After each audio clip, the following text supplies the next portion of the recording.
go last November. I'm out of touch. Yeah, okay. Well, I mean, he was around for a long time. I know, but still. But it's yeah, still a year hard. ago last November. Still hard, yeah.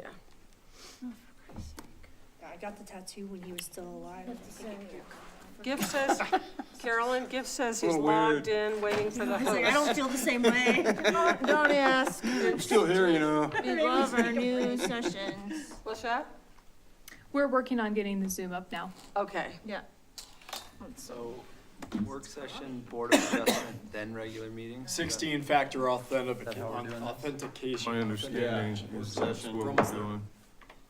I don't even know where it's sending it Work to session, Christie. board of adjustment, Then the Okay. meeting. And then meeting. Yeah.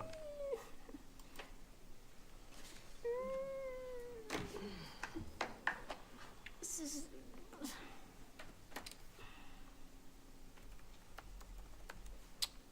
I don't know how to do this. Is it to the clerk email or to Christie's? It goes to Christie's Before we- phone? I don't know. It does this because we don't We sign went up to computer Market that Night often. at Crest. And it makes One you of my do a favorite code. things to do. Yeah, I saw Those that kids one. are so clever. I will try Things that to they sign make and in. do and sell. It's Mhm. just amazing. This thing, I think I've done that before. But I don't know if it links or not. I think our neighbor's you go. younger There it is. daughter is, she's, her Oh, mom's a 295, teacher, but her younger How'd you daughter's, get this that? is be her last year, so they made her city manager of the Market Night. Oh, I mean, not probably because it was the last year, but they chose her to be the city manager. It's so funny seeing it and all they have to get like little Yeah, 'cause licenses. you have to and start it's it just from great. here. You know about it probably, No right? more. Not really, yeah. No? Oh, you Yeah. should go sometime. It's really, once a year. I think. I don't know. Maybe not. Those kids do amazing things. Because it has to connect to that. Recording in progress. Okay. Has Okay. Ben all set up and Okay, there's our, that's it. Nina just emailed let's us. see. Please, you can What's hear up? us. Nina just emailed us. Can you hear us, Betsy? Yes, I can. Can you Okay, hear me? cool. That's good. Let me Oh, get- great. Let me get the agenda up and stuff. In 1 second. Since the meeting schedule got gone. Right, yeah. It's like, okay, great. The record is intact. That was easy. Yeah. Do I need to check in with Ben? I don't, well, you can ask him if he's good. We're doing work session first, right? So.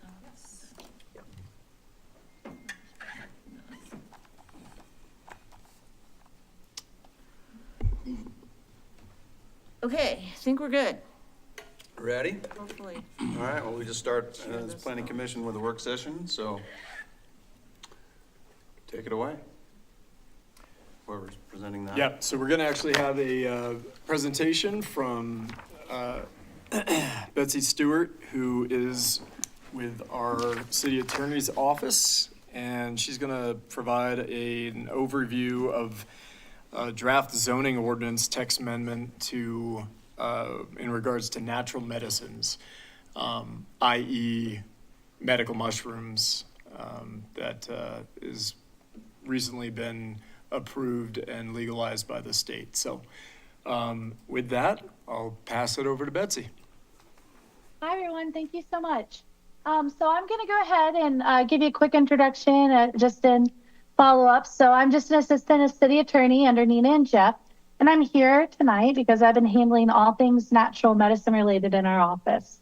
So the outline for my part of the work session tonight is as follows. I'm going to give you a quick procedural background as to why this is before you on a work session, followed by a presentation on natural medicine that supplements the memo that was in your packet. And then I'm going to turn it over to you to see if you wish to adopt the set the ordinance for public hearing before planning commission as is, or if you want me to draft any revisions before doing so. So just as a procedural background, a few months ago, I attended a work session before City Council in Salida, in which I gave them a very similar presentation regarding natural medicine, so I could obtain preliminary policy guidance from them regarding local regulation of natural medicine. So at that time, I asked them to address time and place restrictions, which led to the zoning and hours of operation language set forth in the ordinance before you tonight. So the presentation outline portion of this and the kind of the legal background and to supplement the memo is in 2022, Colorado voters adopted Proposition 122, which was a voter initiated measure that legalized the use and cultivation of natural medicine in Colorado and for an additional tool to address mental health issues in the state. So the policy behind this was to help provide a different route to address PTSD, depression, anxiety, all of those things outside of typical pharmaceutical or perhaps your more traditional therapeutic groups such as cognitive behavioral therapy and all of those different modalities. So since that time, the intent of Proposition 122 was codified in the Colorado Revised Statutes through the Natural Medicine Act and the Natural Medicine Code, and the Colorado Department of Revenue and the Colorado Department of Regulatory Agencies both adopted regulations since that time as well. So this isn't too important, but just to give you some understanding, Colorado Department of Revenue's regulations relate to the licensing and operation of natural medicine businesses. So, and then the DORA's regulations relate to the licensing of facilitators. So who are the individuals who provide natural medicine to participants for medicinal purposes. So at the present time, as Bill said a moment ago, natural medicine relates to hallucinogenic compounds of psilocybin and salicin found in what I'll refer to and what are commonly referred to as psychedelic mushrooms. So a natural medicine business is an entity, like I said before, licensed by CDOR, and it includes healing centers, cultivation facilities, product manufacturers, or other licensed entities created by CDOR in the future. So a natural medicine healing center is actually a natural medicine business. But the reason why it's pulled out is because this is where the facilitators licensed by DORA, they provide and supervise the natural medicine services, including consuming and experiencing the effects of regulated natural medicine or product under their supervision. And so the natural medicine healing center is where the participant actually goes and consumes the natural medicine and goes on what I've heard commonly referred to through testimony in other jurisdictions from therapists. It's often called a journey. And so a healing center is more akin to a therapist's office or a doctor's office or somewhere where you go in to receive treatment. While a natural medicine business other than a healing center is where you grow, test, manufacture, et cetera. So that's why I delineate those that way. So some kind of restrictions already set forth by the state. State law requires natural medicine businesses and healing centers to be a minimum of 1,000 feet away from a licensed child care center, preschool, elementary, middle, junior, or high school, or a licensed residential care, child care, facility. And then an important point for Planning Commission, just the public or the community to remember, is that natural medicine product can't be purchased by an individual for personal or medicinal use the same way marijuana can be.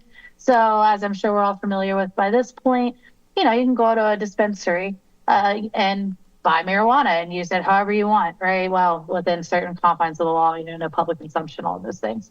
You can't do that with natural medicine. Only, a facilitator is going to be distributing it or dispensing it to a participant can go in and purchase from there. So when it comes to local regulation, natural medicine, the following three things are the most important to remember. The city cannot prohibit a properly licensed facilitator from providing natural medicine services in a healing center within the boundaries of Salida. The city can't prohibit the establishment or operation of a natural medicine business other than a healing center in Salida. And the city cannot adopt an ordinance that is unreasonable or in conflict with the Natural Medicine Act or the Natural Medicine Code. So what can we do? The city is permitted to engage in time, place, and manner restrictions for local regulation. So that really just means setting the hours of operation, enacting zoning ordinances to locate the areas where healing centers and then businesses other than healing centers can exist, and setting criteria surrounding lighting, odor control, et cetera. So Colorado Department of Revenue will notify a municipality when it receives an application for licensure to operate as a business within the city. And then they'll look at the municipality's code to see if there's local regulation adopted or not. And if there is a temporary moratorium like there is in Salida right now until July 1st, it will not issue a license to the person. It'll wait until the ordinance, either the temporary moratorium expires or a local ordinance is adopted. And then the applicant has to conform with the requirements of the ordinance to get the licensure to operate in Salida. And so, like I just said, the temporary moratorium expires on July 1st. So I'll prepare an ordinance extending the temporary moratorium. I think it's just, we're going to end up being, I think, one city council session behind with the way the calendar worked out. That's totally fine. And that's a very reasonable justification to extend it. And this lets us get this matter to a public hearing before you all and then go to first and second readings before council. So, well, I'm happy to answer any questions you have about natural medicine. What I would recommend is we would start with the ordinance, pulling up a draft of the ordinance from the packet and working through the location aspect and then the time aspect of the ordinance. And as it relates to the other things such as odor control and all of that, lighting, everything. So that more falls into the manner aspect, which is how can you operate? And with those are actually closely, if not identically, mirror state law or regulation. And the reason I did that, and many municipalities are doing it that way, is it allows a local, government to declare those certain things to be nuisances. And then that way, local enforcement can come in and handle it instead of waiting on the state to come in and say, oh no, your lighting's not right, or oh, you're using certain flammable materials, or you have to report it to the state. So it just gives you an extra level of local control to evade it within your municipality. So that's why those are there. Feel free to obviously ask me questions and we can modify them, of course, if you'd like, but that's why I pretty much recommend sticking with the time and place as revisions. So if you all want to go ahead, if somebody wants to pull up the ordinance, if in the packet, I believe it starts on page 6, but it looks like we'll probably want to go ahead and start on page 9 of the packet, which is part 2, permitted location for healing centers. And I can answer any questions, anything you have before we start, but that's about where we'll kick off the session. I think you need to share that. I know, I'm trying to figure out where she wants me to go. We're working on sharing that with you guys now. Oh, of course. No, thank you. Is this,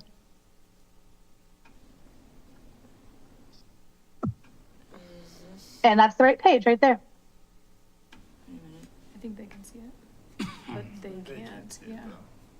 There you go. Okay.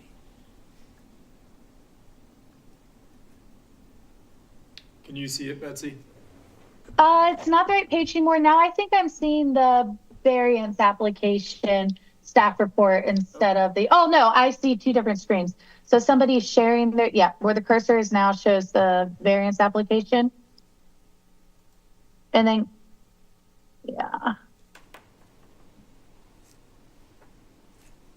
This is the medicine one is on screen. What page did you want?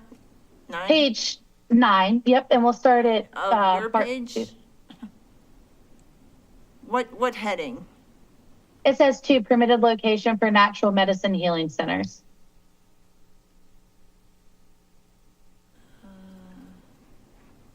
It's after So the it'll be- definitions.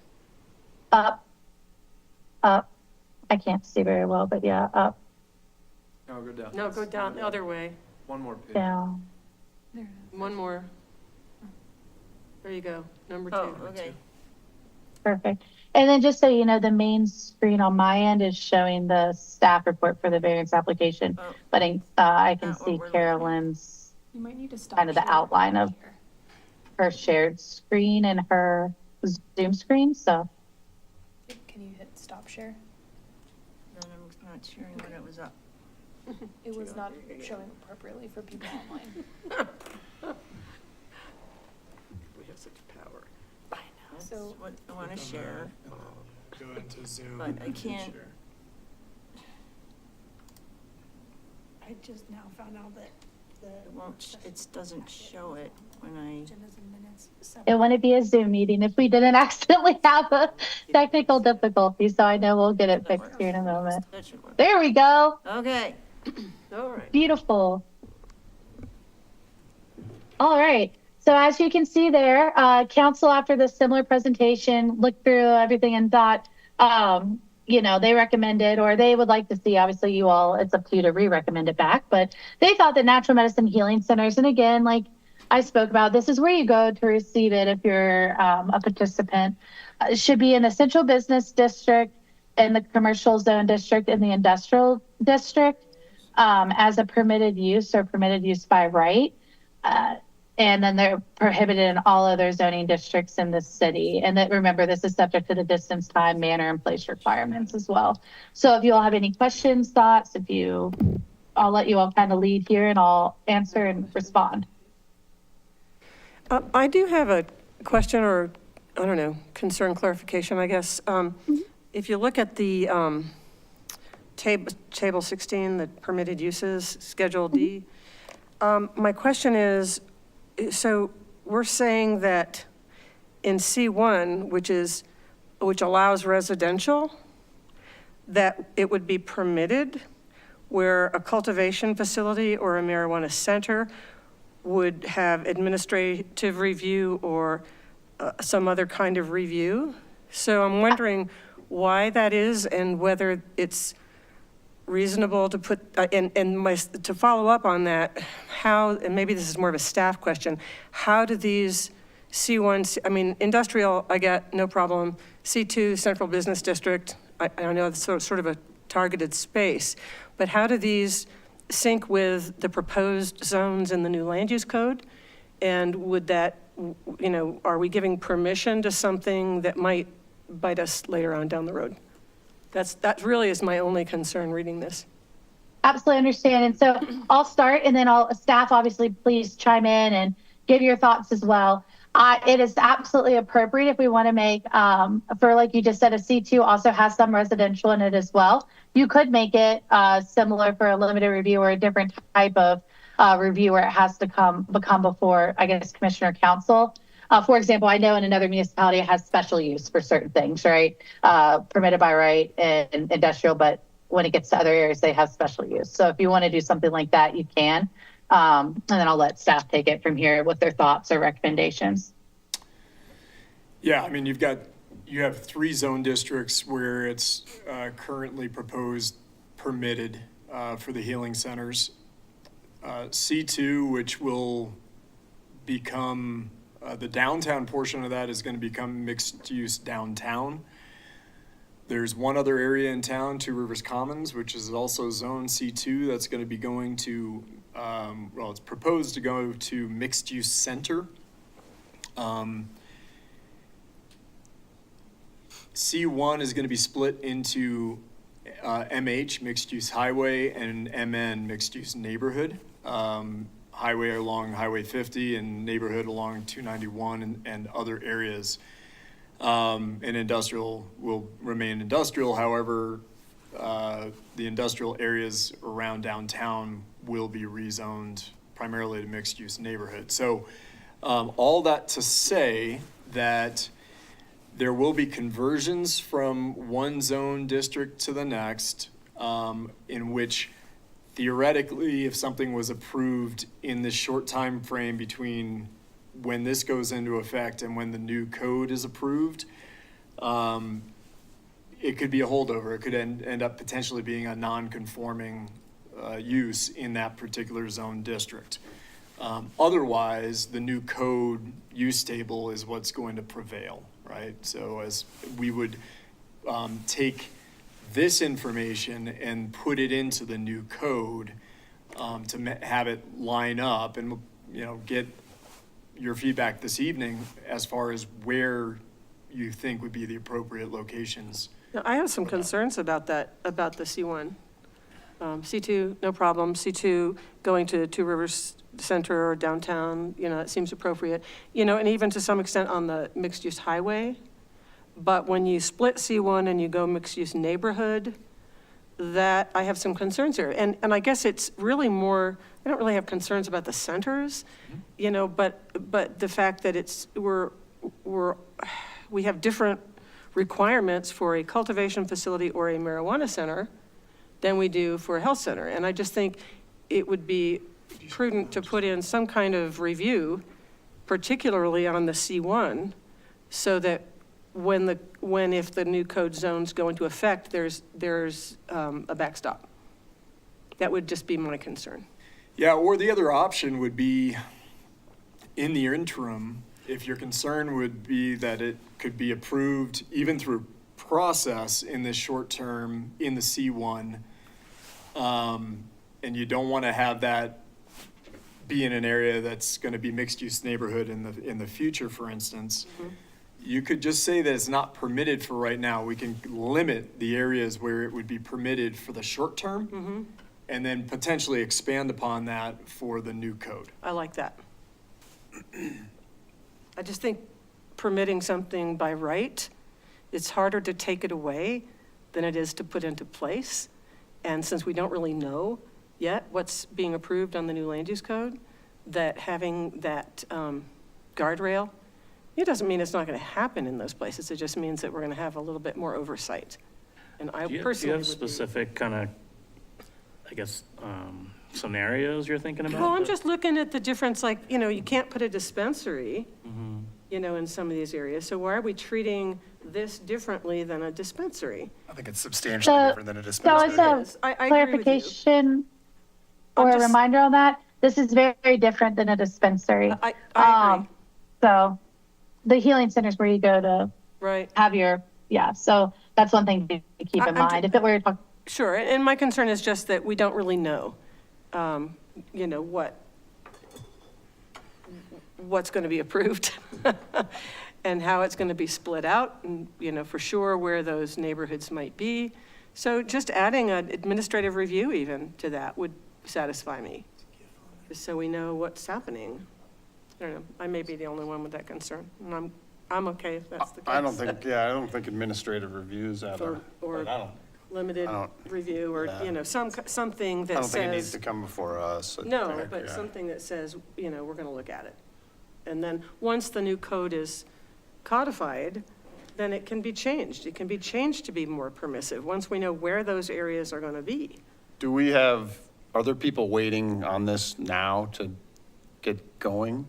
Not that I'm aware of, Yeah. not directly. I guess one option is just to wait. Is it not? So Council has a So- timeline, I think. something that is important to keep in mind is, that with the temporary moratorium, we really don't want to go too far out past 6 months on this. okay. We can if we have to or we need to, but if we could get it there, perhaps maybe you want to consider doing a conditional use for the time being. Once That's the what I new was code's thinking. adopted, Yeah. maybe you could request to go back in and clean it up based on the new, delineations or zonings. But we just want to be careful. One of the main things you can't do, and it wouldn't even be on purpose, but we don't want to zone these out of existence by accident, right? And so that's why perhaps maybe we should, or just, maybe consider that aspect as you're talking through things. Yeah, conditional use. I had a question when you're done, Greg. Go ahead. I was just wondering, when you start to look at what the state has put together in their statutes, I don't think it's our position to create a more, prescriptive or limiting condition. And I think that's what our attorney would probably tell us as well. But when you look at the scenarios out here, to what extent can these services, say for the healing, be combined with other, and, to what extent, can somebody have a healing services in their home? Because they have a second business in their home practicing psychological therapy. Things like that, could be envisioned, but I think our code would currently, force them to come to the table if they're going to propose a business in a residential area, right? Depends on the business, doesn't it? Yeah. I mean, I look to see, I think it's most likely that it's like you're an existing therapist and you're gonna add this to your services. And so Yeah. I just looked at like where our existing ones are. Yeah? Right. And I think some bleed into that mixed use neighborhood. And I think that's an appropriate use in there. If you can go see somebody for regular therapy, I Right. think you should be able to add this on if they're willing to do it. And I'd almost propose having an administrative review for Yeah, the that- other mixed uses. Like if you're, again, going to see somebody at their house for other therapy, they Right. want to add this, now they've got to go get an industrial site to do it. It just Yeah, it seems. doesn't make sense. Doesn't So make sense. that's why my sense is, we don't want to be overly Sure, prescriptive there. but we And I also, think it's different than cultivating, which is an Sure. industrial, and I It think it's is. different than like a dispensary. Like I wouldn't say, are you doing therapy? You should be able to sell liquor out of your house also, right? Seems like it's in Sure. line with well, services people are already providing that they may add on to. yeah, well, and my concern is for the neighbors, for the neighborhoods. So if it's a conditional review, there would be notice sent out, people would have a chance to weigh in, traffic, parking, all of those things. It's just a guardrail, that's all I'm saying. I don't want to necessarily limit it, I just want, before the new code is codified, and we know where these zones are, to be able to say to neighbors that, we're going to look at it, that's all. Yeah, I think if you're already providing professional services, you're allowed to provide under the current code. I would be fine with just, I don't think we should put up barriers to this one thing. So I don't really see it as a I don't think we barrier, should have but- additional requirements. I think you're trying to open the door to therapy options, and Yeah. I think it's our place to supersede or require any review other than what the statute requires. That would be my take on it. Well, Is this helping? I don't think the statute calls out for zones, that's the city, right? Does- Yes, that's the ability of the city for local regulation. Right. Otherwise, the only parameters around where either of these entities can or cannot exist is 1,000 feet from those schools. Right. That's it. So that's just, it gives you a little bit more, like, let's keep it out of a traditional, if you go R1, R2, but if we're saying C2, C1 has some mixed use or has some residences and they're with businesses, that's a little different just from the nature of where you live. I mean, there could be a bar there, right? There's most likely not a bar in R1, R2. This isn't akin to a bar, but for, demonstrative purposes, right? Yeah, on that note, Betsy, I would at least recommend that if we do have these additional state requirements for citing, the 1,000 feet from the schools, something like that could be very easily missed if it was just labeled P for permitted, because Right. one might easily just accept well, yeah, actually, they wouldn't even have to go through a process unless they were building a new building.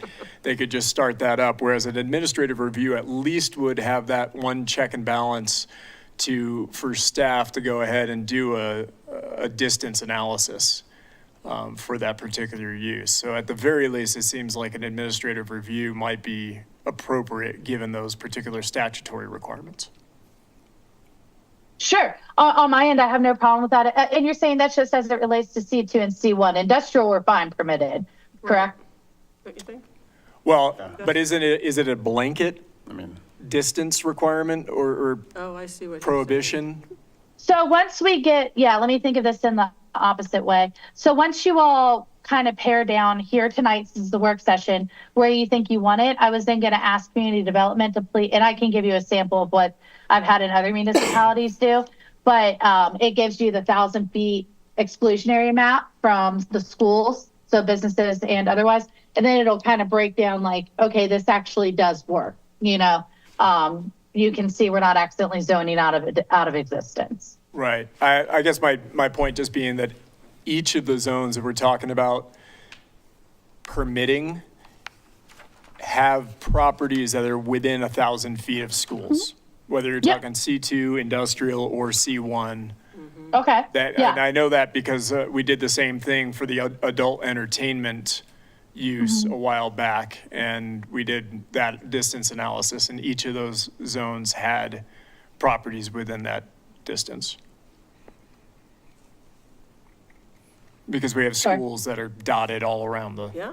the city. Yeah, mostly high school probably, right, and middle school. And Yeah, Crest and Academy. Longfellow's close to the industrial, high school's close to the highway, There is C1. industrial right there. Horizon. You've got even the Catholic Church Montessori that's close to downtown properties. Horizons Academy. And so when that happens, remember these entities first have to be licensed through the state before they're permitted to operate in a municipality. And so the state should look at that and see whether or not the area that they're proposing as a healing center or as a business is within that 1,000 feet radius of any one of those schools, right? So that's another, just as another catch from the state side, although it is always good to have local look as well, right? So you're saying, I'm sorry, you're saying the state checks that as well? The state should check where you're permitted to exist, and then the state regulation, if Salida was to do nothing, like at all, no local regulation. still be on The the law checklist. at the state level is you have to be 1,000 feet away from all of these things unless you existed before the school was built. That's your only exception, right? And so that would, the state should be looking at that at least.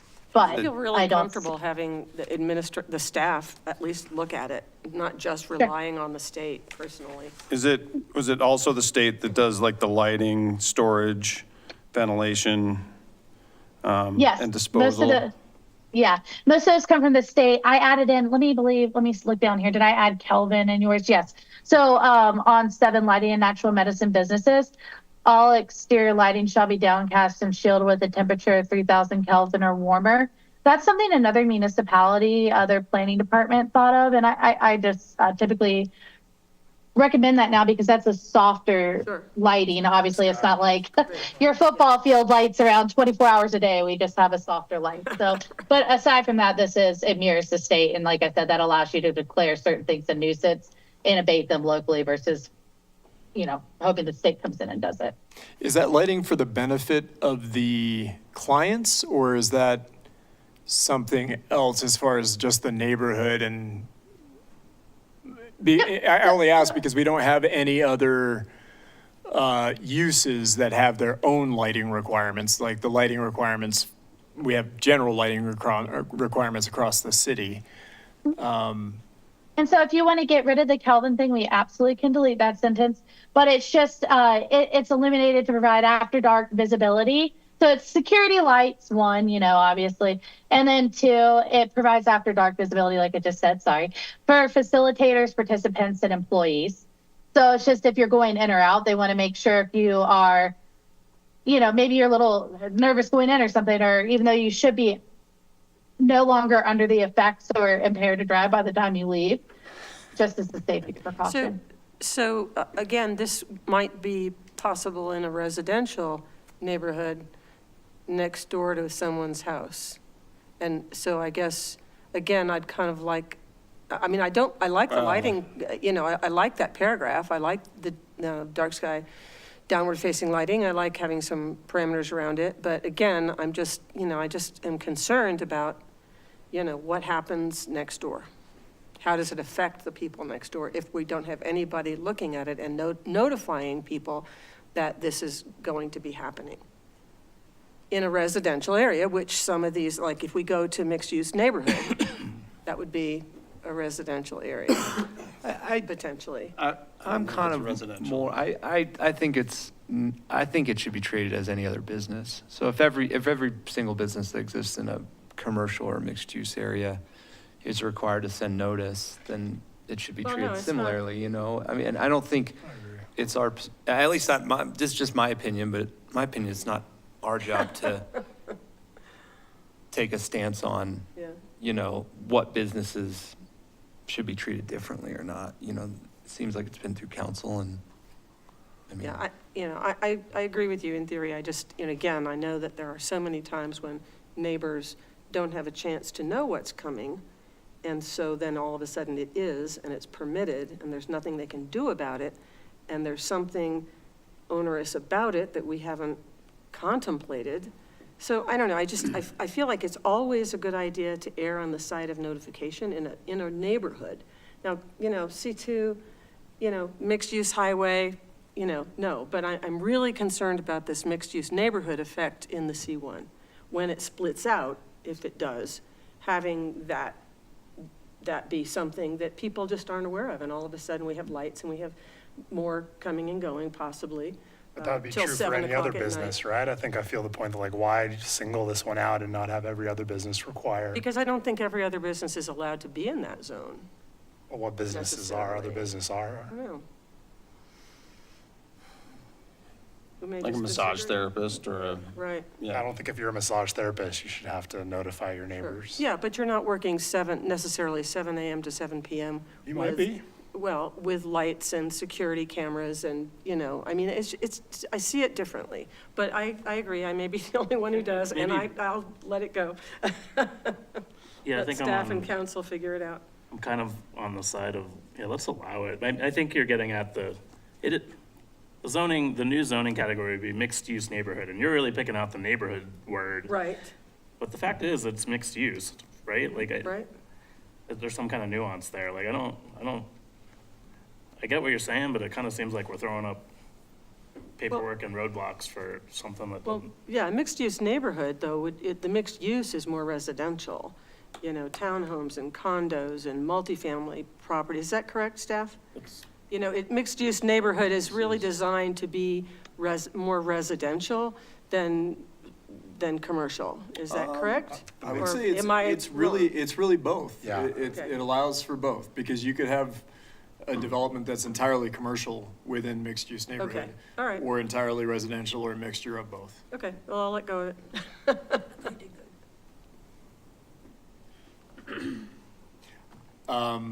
Yeah, my only thing would be, given the 1,000, I do hear you that the state's supposed to check on things or should check on things. Yeah.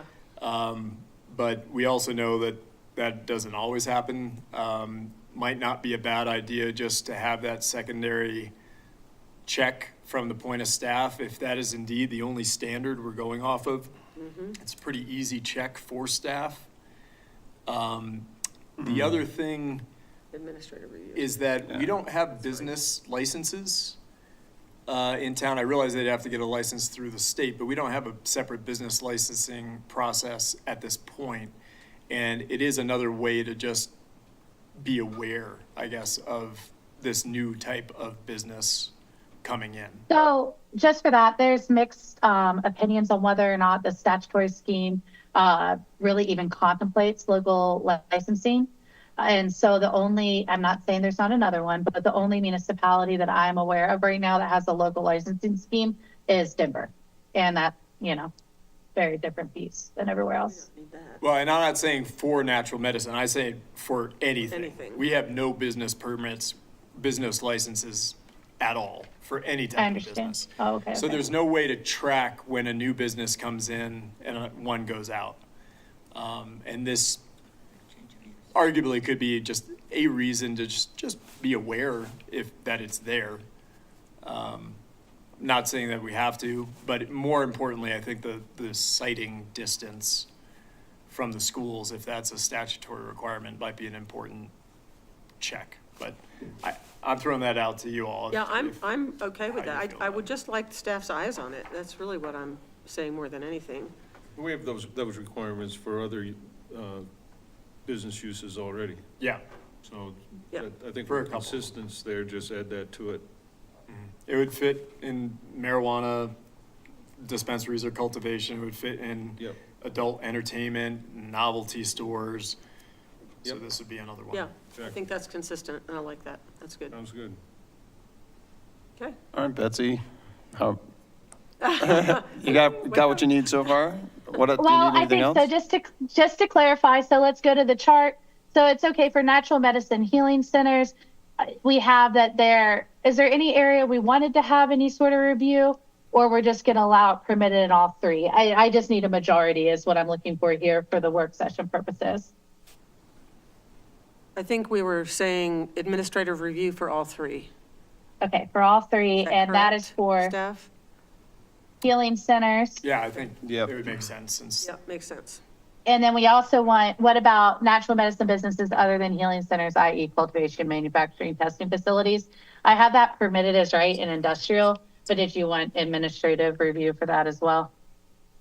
I don't see it permitted in it. Oh, I see. Yeah, That it should be consistent. 1,000-foot still applies Yeah. there. Yeah, 1,000, so, It should be administrative also, Think- seems. Okay, great. So all purposes, so we keep the same zones. It's just, everything will be administrative review, instead of permitted by right.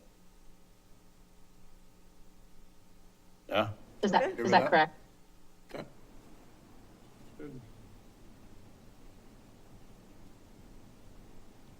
Oh, hello, I'm sorry. I think the answer. yeah, it Oh. sounds like everybody's good with that. Just Must turn, have all just turn the nodded. Ps to ARs. Thank you. It's just like, every once in a while we really zooming through on Zoom and then it gets a glitch. So thank you all.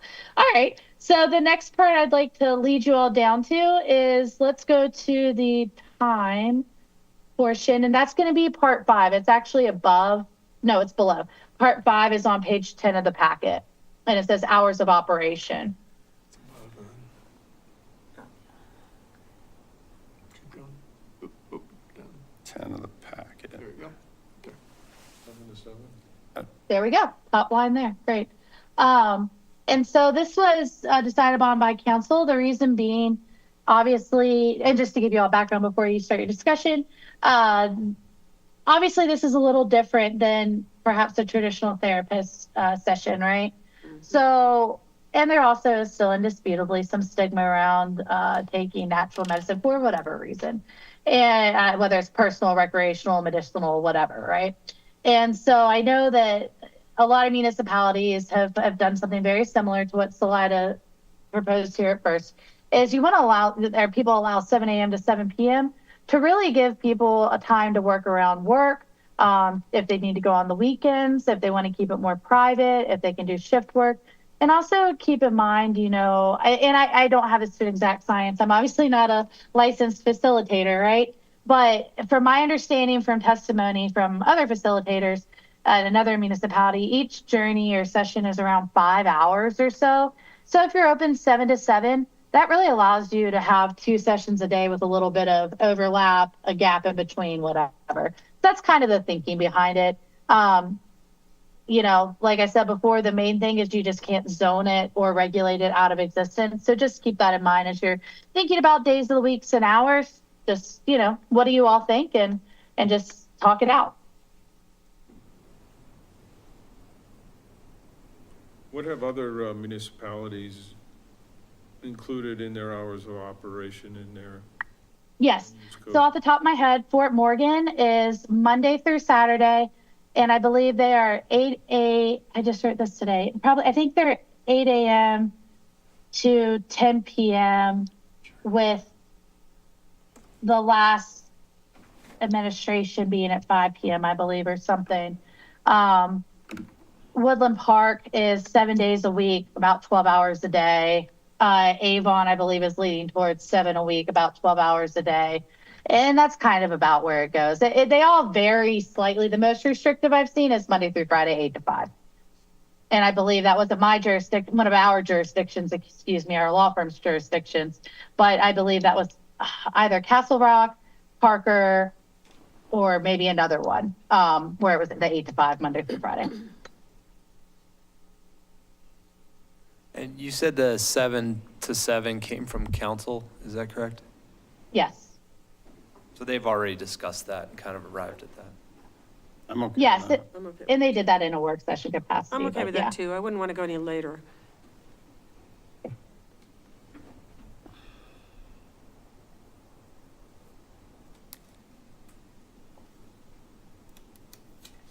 I'll jump in here. I mean, I kind of think if council already has discussed Yeah, this right. and came up with these hours, I'm Leave not it. inclined They're to. reasonable, I- they're consistent with other Yeah. communities. Yeah, I think we're good with it. We're good with that. Right? Great. And then At this point, I'm just going to let you all, is there any other aspect of this you have questions about? Since we're in work session here, if there's something that comes up I don't know the answer to, I can work to get it to you. Obviously let's kind of keep it pointed, but I don't know a whole lot about the effects or anything, but this way I can at least answer some of the legal questions if you want. And if you don't have any more, that's perfectly fine to say all good as is. I'll jump in real quick. So I was just looking a little closer at the number 7, the lighting of the natural medicine businesses. That last sentence, in a way, is almost redundant to the one before it because it says it's subject to all applicable city lighting standards. For planning commission's knowledge, like our lighting code requires that everything be downcast. Number one. Right. We do not have the piece about the Kelvin at this point in the current code, though that is something being discussed for the outdoor lighting standards. And it, as I said earlier, it applies across the city, right, to all businesses. So it just seems a little weird to me to have more specific lighting standards called out for this one use. Yeah, I would say strike that. Yep, Great. I'd love So to see the strike Kelvin requirement in the city code. in the though. code, right. Yeah, Perfect. we're trying to thread a needle a little bit on that because the original standards that were written up, you basically need to have a PhD in lighting physics to understand and administer. Sure. Kelvin, fortunately, is one of those things that does tend to come on a bulb, actually on the box, so you might be able to pull that one off. Is that 3,000 something consistent with what's being discussed for the latest It's a code? number that jumps out to me familiarly, but I don't know 100%. Yeah. I don't have a PhD. It's the dark not even a sky, master's. Yeah. my recommendation, Yeah, right? which we love, yeah. Great. I will strike that last sentence. I'm just going to keep sentence 1, strike sentence 2, beginning with the word all, ending with the word warmer. Yeah. Beautiful. And if there's nothing else, I'll go ahead and make those changes so it comes before you on public hearing. In the meantime, I'm going to draft just a extension of the temporary moratorium now that we have this, ready to move, and I'll get that all in order. So yeah, I appreciate you all. If there's no other questions, we can close this part if you want, or whatever you all need to do administratively for that. I think we're good. Thanks so much for your time and Yeah. explanations. Well, thank you all. I appreciate it. This has been a really interesting one and something I've really been encouraged to see a lot of thoughtful discussion in all municipalities. It's just something neat and different to see for such a unique area of law, right? But yeah, I'll still be on the rest of the meeting, so I don't need to sign out, correct? I just sit and then you all move on. Correct. You can Okay, just stay thank right you. there. All right, great. Thank you all. Thank you.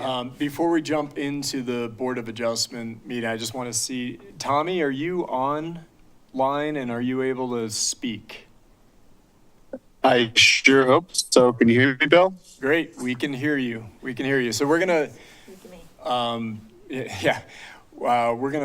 we'd like to open up the Board of Adjustment first because Tommy is on the road and we want to try to give him an opportunity to do this in a timely manner, rather. So with that, if we want to open things up and we can take roll call. Do you need to establish voters as well? Do we have, is GIF online? You said he was communicating with you earlier? Yeah, he said he was waiting, and then you guys said you were working on it, so I assumed he was. Not Waiting showing to up be, in the link. Is he on the regular meeting Well, let's link see. and not the work session link? Oh, there we go. Oh, attendee. So, yeah, There we go. can we, allow to talk. Okay. GIF, can you hear us? Oh, Yeah, I can hear you. Okay. Okay, can you hear me now? yes, we can. Sorry that we Okay. didn't get that set up earlier. Okay. Okay, let's go ahead and open. So just all regular, we'll vote, correct? Yeah, all regular members. is Sarah Okay. online as well? I don't see her. Valerie Baker. Do you know who Valerie Baker is? Okay. All right, roll call. Fillet, Here. Bomer, Here. Kriebel, Here, Colby, Here. Derwingson, Here. Bush, Here. Layton, Here. Walsh, not here, Riggs. She stepped out, but she's here. We know she's here. Okay, all right. Almquist here, Poissant, Here. Hodges, Here. Sherwood. Here. Ah. Okay. All right. We have minutes to approve from Board of Adjustments past from February 26th, 2024, and December 10th, 2024. That's really how long it's been since. Yeah. Mr. Chairman, would it be okay to combine and approve? I would think so. Okay, I will move to combine and approve the Board of Adjustments minutes from December 10th, 2024, and February 26th, 2024. Second. We have a motion and a second for approval of the minutes. All those in favor? Aye? Any opposed? Any unscheduled citizens to talk to Board of Adjustments on something that's not on the agenda? I can't imagine. Any amendments to this agenda? No, because this is the Board of Adjustments. We'll adjust the, all right, let's go ahead and open the public hearing. Take it away, Tommy. Tommy, you want to start up and Go we'll ahead, Tommy. add in as needed? I appreciate that. Do we have those slides up? Yep. Excellent. Then I'm just going to say next slide. No, JJ. Oh, hang on. the slides aren't up. I'm Yeah, let looking me at stop and hours of reshare. Hang on operation. 1 second. Okay, hold up. Sorry. This isn't my best rodeo here. We need a PhD in AV over Yeah, here too. yeah, we do, for sure. We- There we go. Rick. Share. Getting there, eventually. Can you all see that? Yes, I can. Okay. Go ahead, Tommy. Okay. First of all, I apologize for not being there in person, but I am going to discuss the variance request from Rachel Backhauer for at the property 340 Blake Street. She's requesting a variance from code 16.4.190, which is a side setback for her ADU. If I could have the next slide, please. The location of the variance request is 340 Blake Street. It's actually a little hard to see there, but it's that blue square. It's right on the corner of Blake Street and Chilcott Street. We can have the next slide, please. Thank you. So what the applicant is requesting a variance from is the side setback. It's on this image here. The red line is the code requirements for the side setbacks for an ADU. And obviously the plan is what they're requesting there. So they're really just requesting a variance from the 5 foot setback at 20 feet. So we're not talking about at 20 feet high there. If I could have the next slide, please. So I don't want to read the entire report back to you. I just wanted to highlight a couple salient points. The new ADU that they're asking for the variance on is actually replacing an existing non-conforming structure. It's a garage. So that will be demolished, and the new structure that they are proposing is going to be 10 feet back from the alley, which the current garage is not, increasing alley access. Again, as I said, the setback that they're really looking to get a variance from is really just about 20 feet in height. And the final thing I want to point out just now is that Valerie Baker, the neighbor to the north at 338 Blake Street, she emailed me after I'd filed my report, but she said she's okay with that and she has no objections to the variance going forward. So keeping it, if I could just have that final slide, please.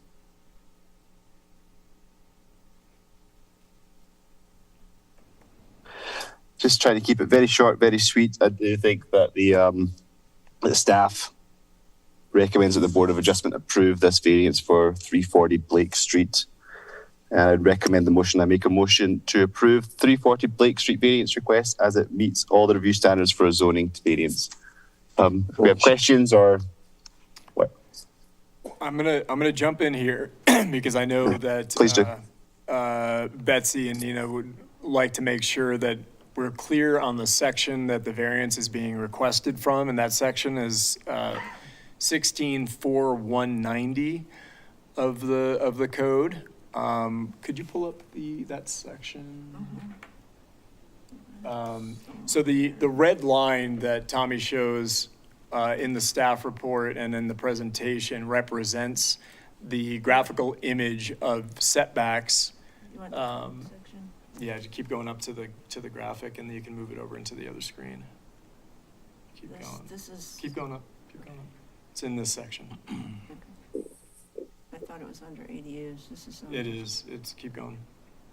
It's a long section. So right there. There it is. Okay. So you want to move that over into that screen so everybody can see. So this is the graphical representation of the allowed side setbacks. And if you switch back to his presentation and show that one graphic, his third slide, I think it was there. Yep, right there. So the area basically that is out of conformance as proposed is the area that of the roof line that's outside of the red, above the red and closer to the side setback than would otherwise be allowed. So technically, any part of that building that is not eaves specifically is what the variance is being requested for. The eaves would be allowed up to 18 inches. So really I'm gonna go up so everybody can see exactly what I'm talking about. And ultimately the variance request is going to be for the difference between this 5-foot area right here and this 10-foot. Really, it's a variance of 5 feet. And it really is encompassing this area right here. Again, these are the eaves, which are allowed anyways. So it's everything as part of the structure would be the actual variance. And we would want to actually probably amend the recommendation for the motion to state that it is a 5-foot variance from that code section 16.4.190 for the portion of the roof line as shown. And Betsy, if you have better wording than that, please weigh in. Sure. And I can read it depends on what the ultimate decision is by commission. If somebody says I move to approve, and then I can step in and say the motion, and then somebody can say yes, as the attorney stated, and then it can kind of work that way if you'd like, instead of me trying to test your all's memory skills. And the reason for this is the language around a variance, which technically needs to be recorded, is pretty important so that it stays with the property, down the line with the building. So it's very clear as to what's been permitted through variance and what has not. So. Question for Do you have staff. anything else to add? This is Gift. Question for staff. Go ahead, Gif. Yeah, I believe one of the requirements to grant a variance is there's something unique about the lot. And I'd like to know what staff thinks is unique about this lot. Because looking at the packet, there are at least half a dozen lots right near there that are exactly the same size. I think maybe, Gif, are you asking what the special circumstance would be? Yes, and then there's one of the special circumstances, the most used special circumstance is something unique about the lot. Right. And I can see in that graphic that you're showing there, many lots that are exactly the same.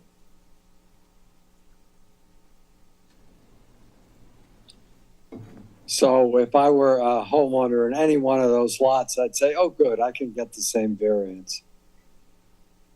I agree.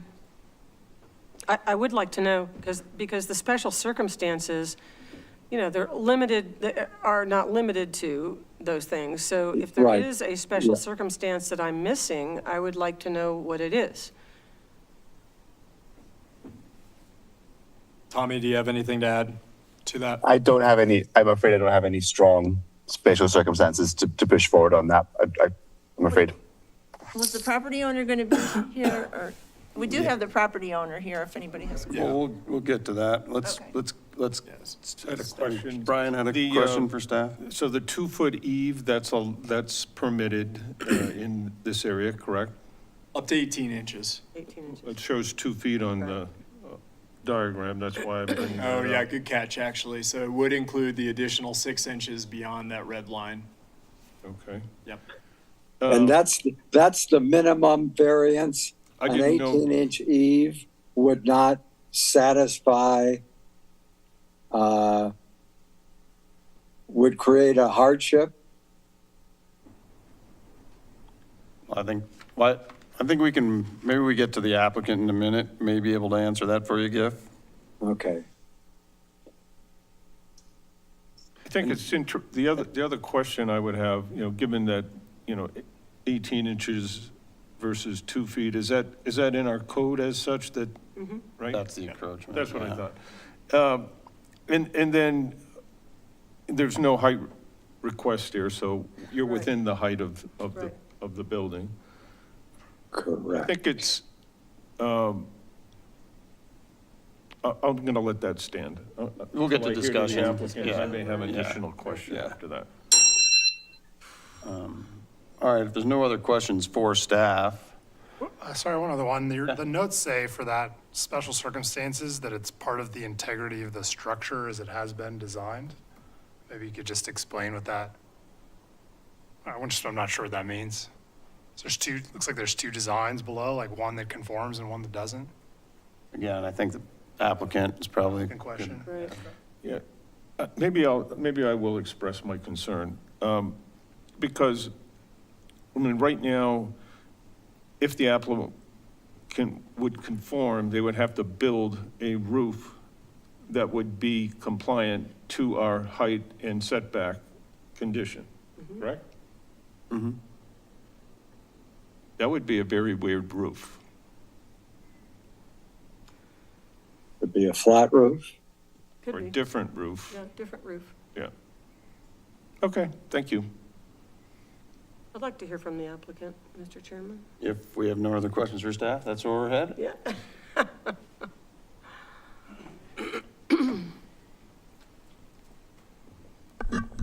Hello, I'm Deke Spilliards. I represent Rachel McCarr for 340 Blake Street for this variance request. I think Tommy did a good job explaining to you guys the requests that we're looking for. To answer a couple of your questions, we can adjust that 2-foot overhang to meet the current zoning requirements as the 18-inch encroachment into that 5-foot setback. And then as far as the other question with the integrity of the structure, currently the existing garage is like 2 feet into the alley, so it's not even on the property, it's actually into the alleyway itself. So part of this variance will actually allow us to demo that existing structure and move the new structure 10 feet off that alley, which will also allow that alley to have a better access way, because the neighbor at 343 Teller Street on the other side of the alley got a variance request approved by you guys in 2023, I believe, to go to a 22-foot height at a 2.19 foot off of that alley setback. So we feel with our request for the variance that'll kind of help ease some of that constraint with that alleyway coming through there. Here we go. Makes sense. Yeah, so in short, we're looking to request, a variance just in the top part of the gable end of those trusses there, at above that 20-foot height. We're willing to reduce those overhangs to 18 inches. Valerie Baker gave us approval to encroach near her property line there. There is an XL line there that we spoke with Chris at XL. And my client's willing to pay to, you know, adjust those power lines to Valerie's residence to conform with the neighborhood. And then just one other statement with the design. Currently, we'd like to do that gable in on the back, because that'll kind of help our design for the whole neighborhood. If we need to stay within the ADU guidelines per the code, yeah, we'll have kind of a goofy roof, but we can do it, you know, per our use by right, but we prefer to make something that looks a little nicer for our neighborhood, so. I can answer any other questions you guys might have, but. So Deke, it looks like, so you've got image 3, right, on page, whatever it is, 9, doing like a hip Dutch, like a Dutch gable, is that what you'd end up doing? Yeah, and you would just basically prefer to do the gable? I think, you know, it'll match the future residents, because we're gonna do a new residence, a primary structure eventually up front. And just to kind of conform with the front of this structure, the ADU, and then what the actual primary structure is gonna be, it would be nice to have that design conformity throughout, just so we don't have this weird kind of goofy roof. And what's that span? Off the top, you know, I'm just like looking, because I'm thinking massing, like how much of that is. Like how much is the encroachment gonna be? Well, what's the span of that, like that truss? What's the span of the truss? Oh, out to out, like from alley to in, I had the plans in my car. I think it's only like 15 feet or something. Yeah, it's not so huge. It's not very much. Yeah. So back to my question about hello, and thank you for being here. That's right. In variances, we have to meet 4 specific criteria in order to approve it. And the first one is usually the one that gets everybody, and that is the special circumstance exists. So I would like you to defend what you believe a special circumstance is based on, and I'll read this if you're not aware. Strict application of the standards adopted in this chapter would result in undue hardship or practical difficulties for the owner of such property. Special circumstances include, but are not limited to, exceptional or particular limitations to the dimension, shape, topography of the property, such as slope, standing or moving water, wetlands, floodplain, rock features, narrowness, shallowness, or irregular shape of lot. Because, and I'll let you tell me what you think that special circumstance might be, because honestly, I'm not seeing it. You know, I hear what you're saying and all of that, but, you know, we have a code, and before the design was done, someone should have been aware of what the code was, rather than just assuming they could come to us and get a variance for an exception. So, well, fair enough. You know, I'd like to know because that to me is the big Sure. Do you know when you guys switched this code to? This is our existing code. Yeah, I know, but originally when we just started designing this, we didn't yeah, have this code. Wasn't in effect? Several years ago, was it? 22, I think. Yeah, so we've been working on this project for several years. So, yeah. So when we started it, this wasn't actually a rule in our code. So trying to just, meet the requirements of the homeowner or stuff like that. As far as the special circumstances go, you know, we could design, we could build where the current alley is, you know, with the current structure location of the foundation encroaching into the alley and stuff. So I think our special circumstances more to the benefit of the neighbors is to kind of clean up that alleyway, get our structures out of that alleyway. Especially because that neighbor is encroaching so much already on that alleyway, it's really tight through there. Is it possible to adjust that roof line? The reason for us putting this design in the code was to avoid having very tall, straight shot walls all the way up. So, you know, when it goes in and then goes in again, it's so that we don't have these just giant, straight, flat, tall walls. Sure. Would it be possible to adjust that somewhat to meet these requirements? I mean, aside from the eave, I get that, but, you know, the 5 foot within the roof line, would that be possible to adjust that? Because that's just attic space, right? Yeah, it's just part of the roof trusses itself, and like, as far as adjusting it, that's what it would look like there. And I can do it by, you know, your code, but I feel like the neighbors of the neighborhood would be more satisfied with having a design that was more symmetrical and realistic per like design criteria. And really, it's probably only, you know, 6 feet by 3 feet. Well, is and what I we're hear looking you, for and I hear you, but- and I don't disagree with you, and I'm sympathetic to you. Sure. But this is a legal process. Sure. And we can't, in good conscience, in my mind, I can't vote to approve something that doesn't meet the all of the 4 criteria. And I'm struggling to fit a special circumstance into this design. Okay, I mean, that's fine. I mean, like I said, I mean, I think our biggest thing was just trying to clean up the alley and try to And keep the I design think that's a conformity good for the idea. neighborhood and trying to keep it a Right. good design, you know, based Right. on that neighborhood.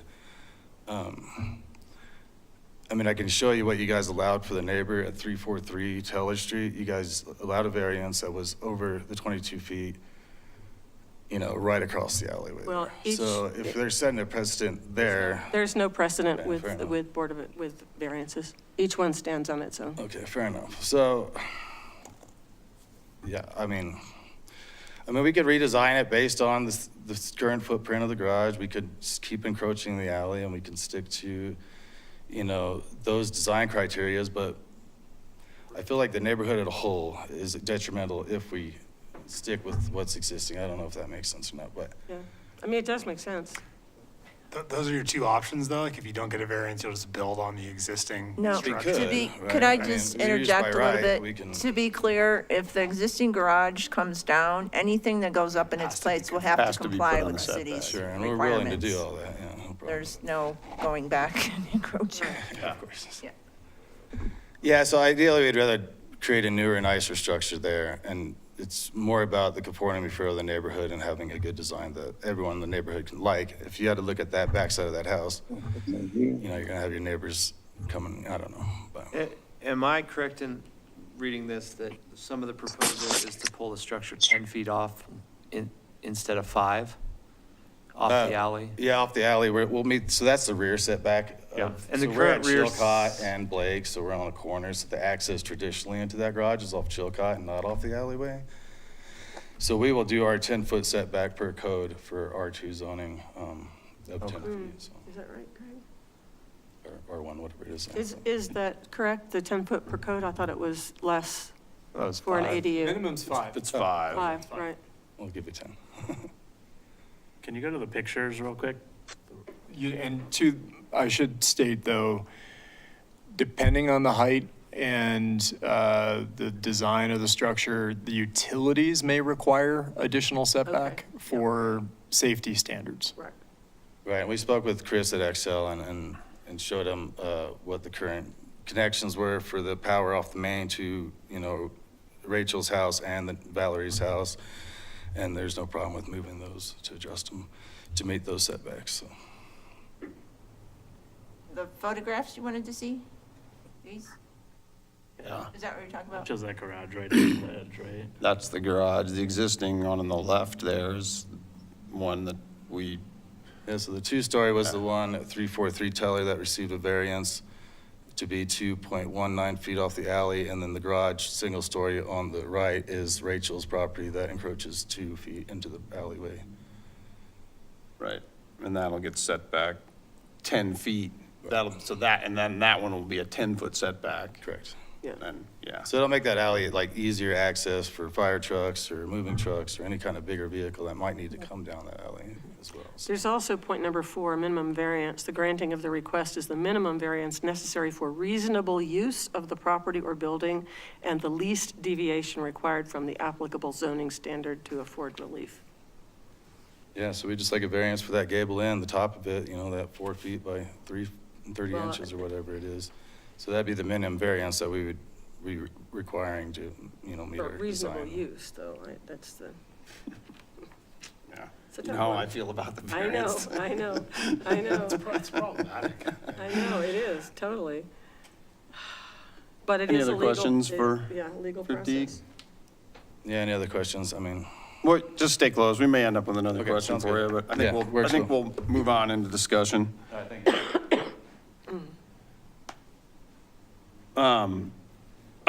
I'll start. I really don't have a problem with it as far, because it's setback 10. It is not a whole lot of space. What's the special circumstance? I don't I care. still- I really don't. But Greg, we have to care. That's the legal Special process that we're circumstance. in. Well, then why I don't, do- I why mean, don't we I just think- get rid of the zoning code and agree to anything? I mean, What was that? What are we I'm sorry. If we couldn't hear you, can you say it again? You know, there's not a lot of space. You're right. There's not a lot of space. Then maybe we ought to stop having lots this small. But we don't want to stop having lots this small. You know, we have a code and we need to enforce it.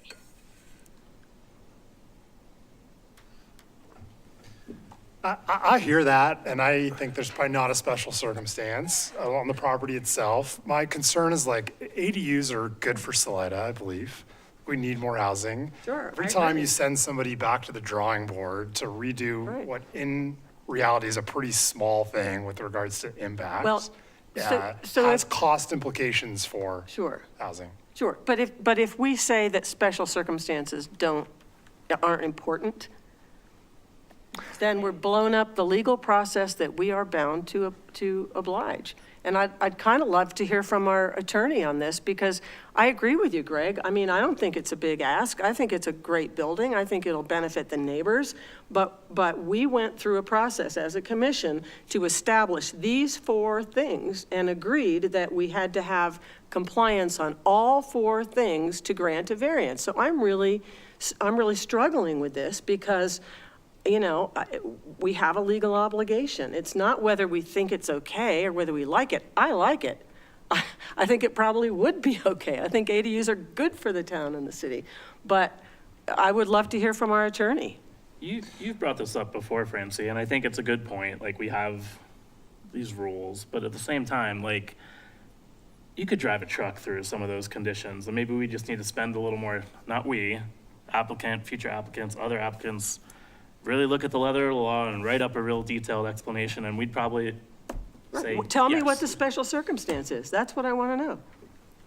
And I'm not getting an answer. I think the special circumstances that it's that there's an argument that exists that this is an inferior design to meet the code. And I think the applicant is saying, we want to design something nice for the neighborhood. This is a special circumstance because we can meet the code. I mean, you can meet the code in ways that are a detriment to the neighborhood, and they're, in this, secondarily, the big thing for me is the neighbor. If the neighbor's okay with it, like if the neighbor objected to it, I don't think I would consider this at all, personally, But to me, those are Sure. the 2 issues. Yeah. And I think I could argue that a special circumstance exists just because of the practical difficulties in building an ADU in any space with these kind of setback requirements. And I looked, recently, there was a situation where there was a grant that the state was going to give to construct ADUs, and they specifically said that these ADUs could not be more restrictive in their setbacks than the primary resident. And our ADU requirements are more restrictive than the setbacks, so therefore we are not eligible for those grants. Correct. So I think we're stretching our, if we were to have to comply with the ADU setback requirements to meet those grant conditions, we would have to change it, and this would be compliant. Yeah, that's right. But just like the land use code, that hasn't happened yet. But I would say special circumstances exist just due to the practical difficulties of constructing within. Well, then anybody can That would be build my an argument. ADU wherever they want to build an ADU. I think that's a very poor argument. I have I a think- question. Go ahead. How is it not, and I'm new, but how is it not a special circumstance if in this specific special situation, the garage is already encroaching in the alley and the neighbor already has a variance? Isn't that like by itself a unique circumstance? Like, that's my understanding. I don't get it. It's unique, I would say, not. but It doesn't rise to the level of the code. I think if it was 20 feet of, parapet wall straight up, I would, and the neighbor, I would say it's a no-brainer, but it's an architecturally pleasing design. The purpose of those setbacks was essentially to create that, an architectural pleasing design and avoid that massing. This masses towards the alley, maybe towards the back of the other right at the back of the other lot, but it's not, the solution does not cure that at all, in my opinion. Yeah, and I would So add to just that, to that this go back to creates the a good question- view line, for the neighborhood, for consistency with that type of gabling on the roof. Yeah. So, I think Betsy wanted to Yeah. weigh in there. Yes, so section 16.4, 180 zoning variances, E. So just as a reminder, when considering reviewing and deciding on whether to approve a variance application, the Board of Adjustment must find that all of the following criteria have been met. So again, that's just reiterating the point. You must find that 1, 2, 3, and 4 have all been met. So that's as a reminder of what the law is. When you said you wanted the attorney to weigh in, that's it. I mean, you have to find that all 4 are met. And if I'm remembering correctly, we're supposed to state what, for example, what the special circumstance is as we go It's- through 1 through 4. Yeah, it's good if you discuss and have something to support each one. Yeah. Yeah, and Yes, ma'am. I have Nina in my ear. Right. Not literally, but I know she would want you to pay special attention to the actual wording of that particular section of special circumstances, that special circumstances include but are not limited to exceptional or peculiar limitations to the dimension, shape, or topography of the property, such as slope, standing or moving water, wetlands, floodplain, rock features, narrowness, shallowness, or irregular shape of a lot. It does, of course, say not limited to, but the preponderance of those circumstances are in regards to the property elements, if you will. It doesn't, and it very purposely, I remember the conversation when we put this together, like we excluded language about financial hardships and other elements to it. So this is the language we are dealing with. I'm not saying you should go one way or the other. Not but limited these are to, language. that's Well, we just leeway need, there. I see your point, Bill, in taking it word by word, but, I could argue that special circumstances would include the narrowness of the property, because that is specifically listed here. And that narrowness is the special circumstance that's causing this roof to have to be built in that way. But special should mean that there's something unique about the property. And there is nothing unique about this property.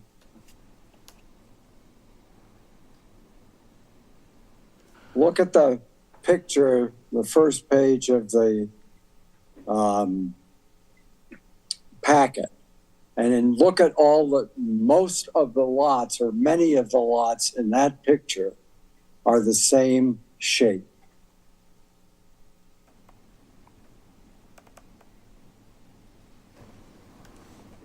the only thing that I can come up with that would perhaps be a special circumstance, and it would have been nice if this had come to us before it was designed, because that kind of gives me pause.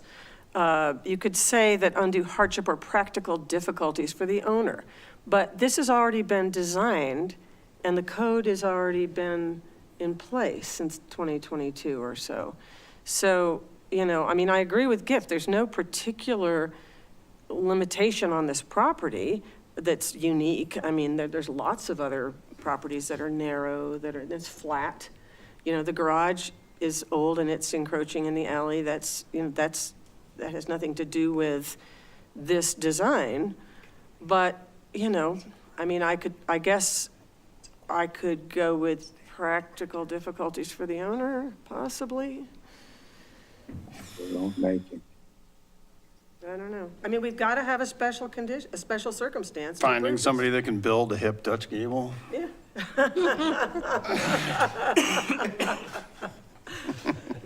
But you see what I'm saying, guys? You see what Yeah, I'm saying? I think We've got to have a stated special Yeah. circumstance, or we cannot legally approve this variance. Yeah, so the best approach to there, if I was king for the day, I'd say it's the practical difficulties that have been imposed And what is that practical difficulty? Maybe you would like to come up The and fact tell that- us what the practical difficulty would be. I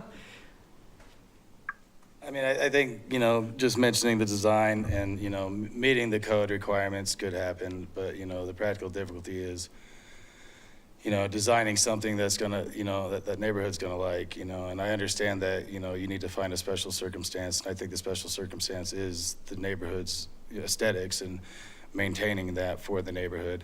And like you said, you know, there's no precedent set, so like, you know, me receiving a variance for this small gable encroachment doesn't necessarily mean every single person that comes before your committee is going to be approved based on what I was approved. Let me ask you a question. You said something earlier about the electrical lines. Yes. Be really careful with your answer. Okay. Is there anything in particular about XL and their requirements that makes this particular design necessary? The current structure, so the XL requires a setback from their property lines. How, a 10-foot It's a 10-foot in the rear? setback. Is that XL saying that? It's an OSHA guideline, the 10-foot from any lines for worker safety. Right, but it's a utility demand. It's a utility-driven thing. Right. And when I brought this up because of the other one. And I said, concerned about utility issues.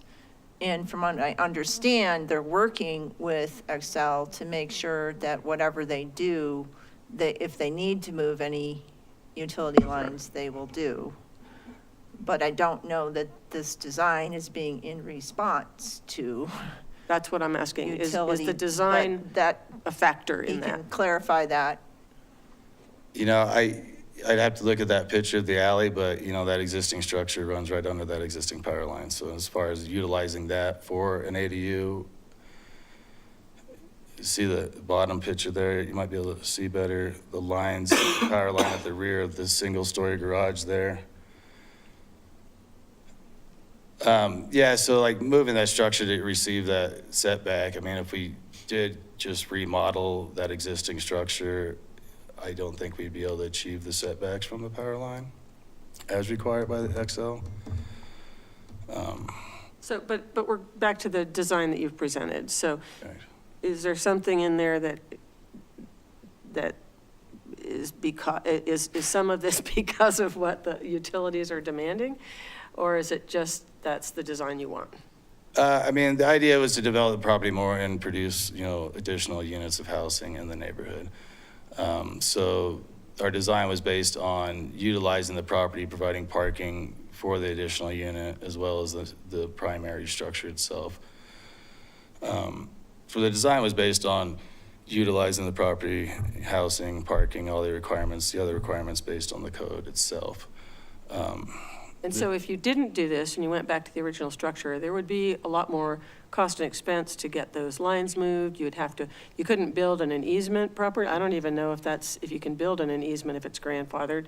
So those would be practical difficulties and hardships, wouldn't you say? Yes, I would agree. I'm trying here, You're working guys. it, yeah. I like it. GIF? I will vote no. The rest of you will vote yes, and we'll be done with this. So let's call for a vote. Jill, you want to make that motion, Gith? I make a motion that we approve this variance. So You want to let- just state that go ahead, attorney, sorry. Excuse me. So can somebody clarify what the special circumstance is? That the Excel matter you said, or? I think the person who made the motion needs to do that. Well, then I withdraw my motion. Fair enough. Nice try, though. Well, what the attorney suggested earlier was that she would basically state the full motion for Motion, you, right. and that you could concur and And carry. the eave is 18 inches, not 2 feet, as agreed by the applicant, if this is approved. We want to make sure that goes in. I'm struggling with it. Somebody else can make the motion. I'll make a motion to approve the variance based on the special circumstances that the roof line and setbacks are being challenged. That is the special circumstance, and therefore the proposal with the change of the easement to 18 inches is acceptable.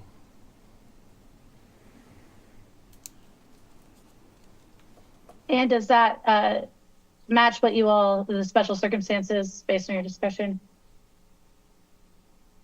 I'm sorry, I didn't hear you. That's okay. I think if there is a special circumstance, it really has to be undue hardship or practical difficulties. Because that's in our I think I language. said practical difficulties, right? No, I didn't hear it, but that's okay. Well, you try it this time. No, you go. There is a motion.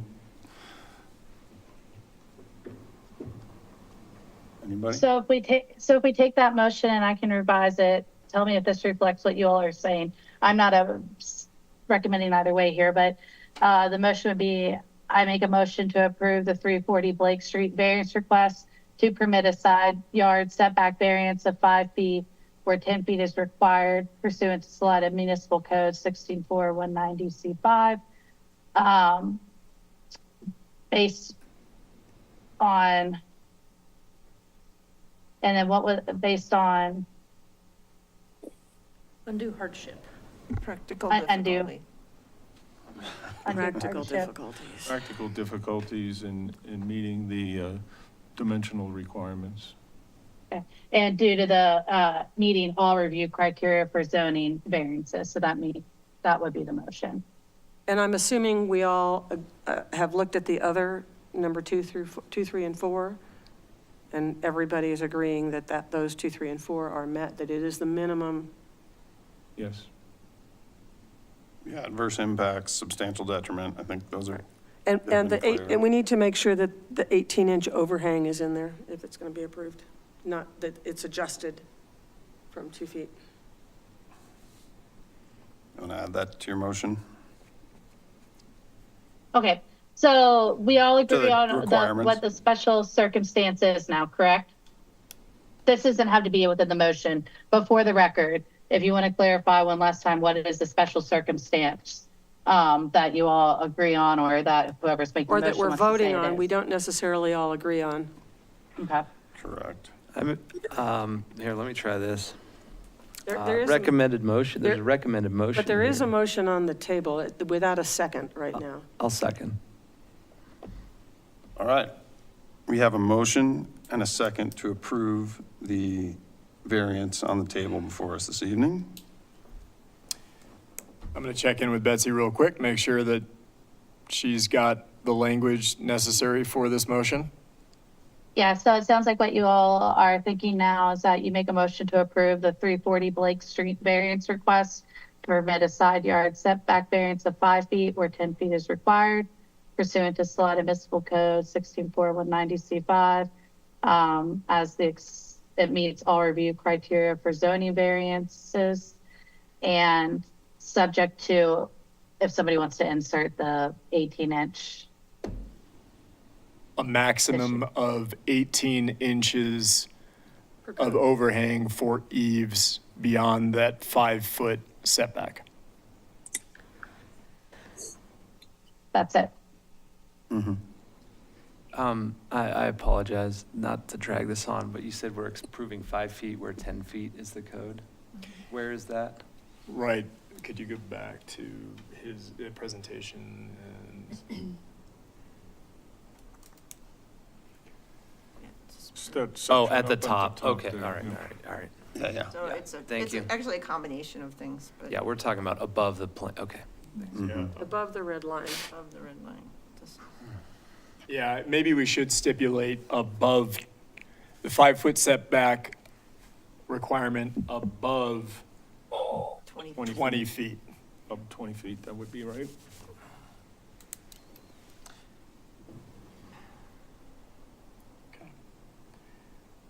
All right. Okay, so what I could do, I could restate the motion and then, Bill, if you know what the two, the 18 inches and the other part you were saying, that could be the motion.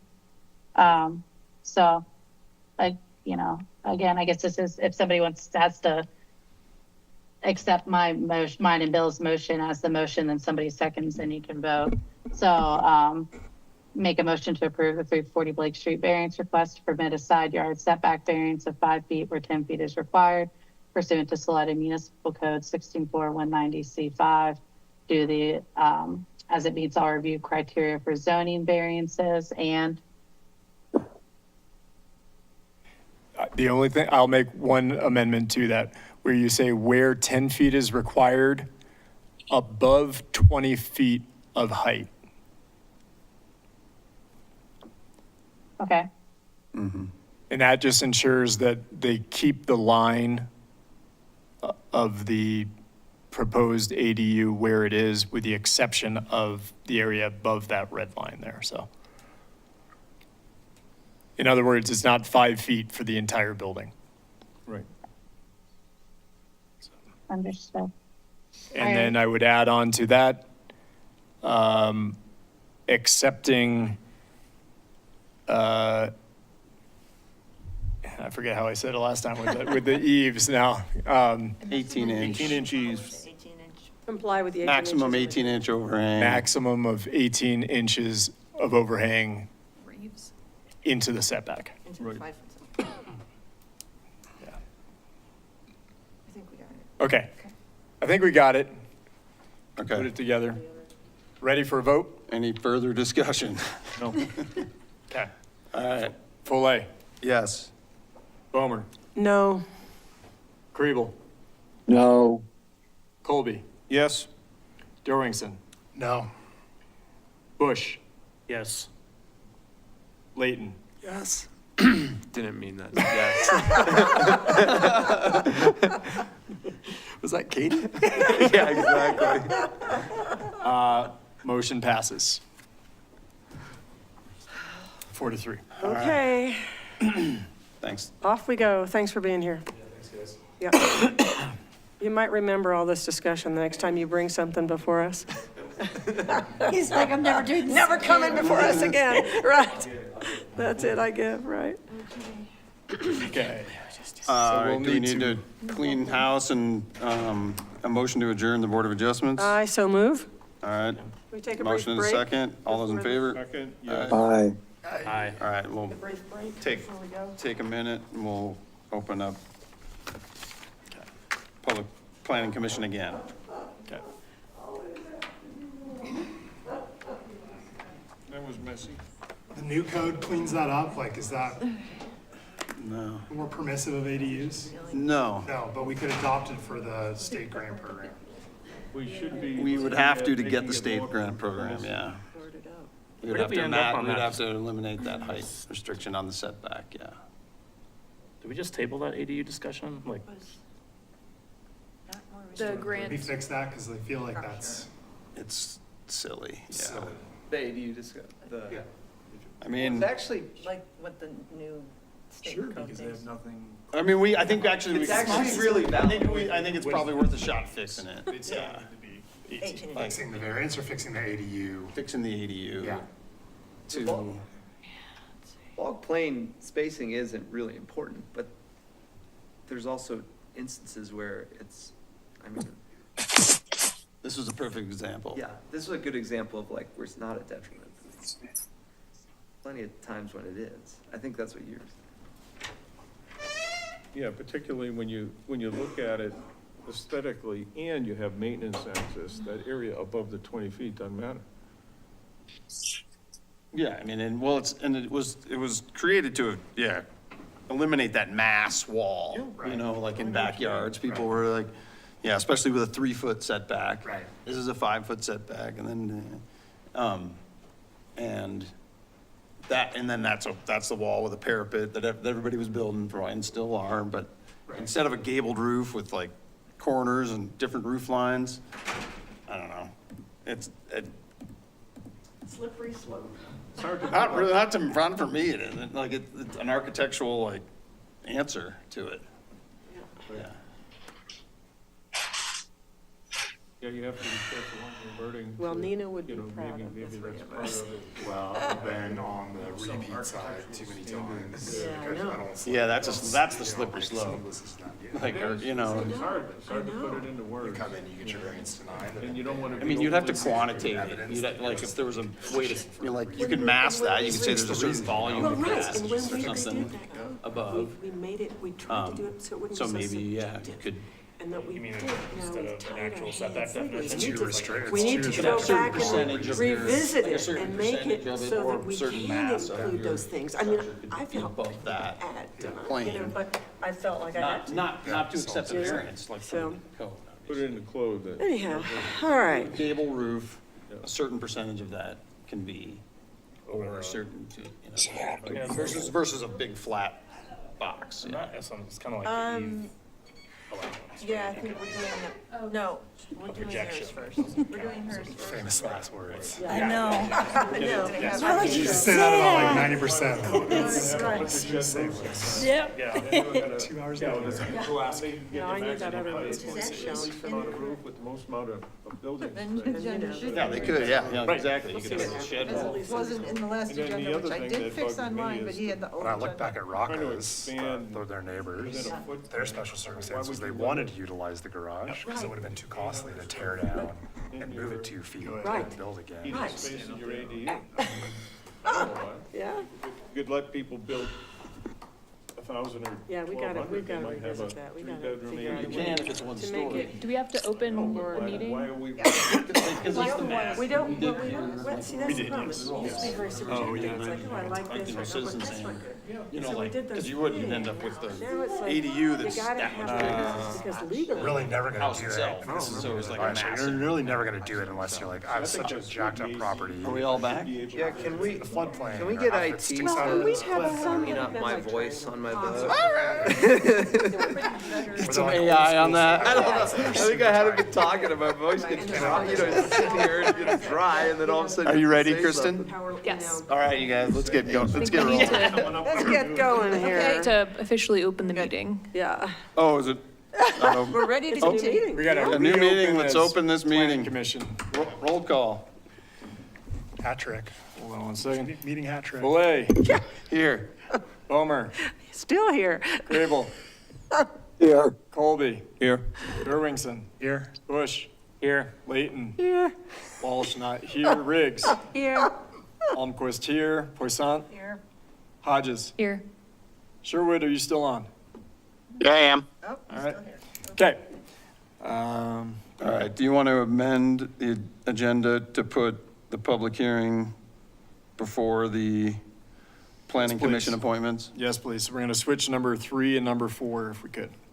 Okay. Do you need a motion for that? We so rarely Do that. amend right. the agenda. Let's do it anyways. A motion for. Can I get a adjusting it. motion So move. to amend in a second? Second. All in favor? Aye. Aye. Deal. We will approve the minutes, though, before we do that. We have minutes again from 2/24/25 and from March 24th, 2025. To approve? I move to approve, to combine and approve the meeting minutes from February 24th, 25 and March 24th, 25.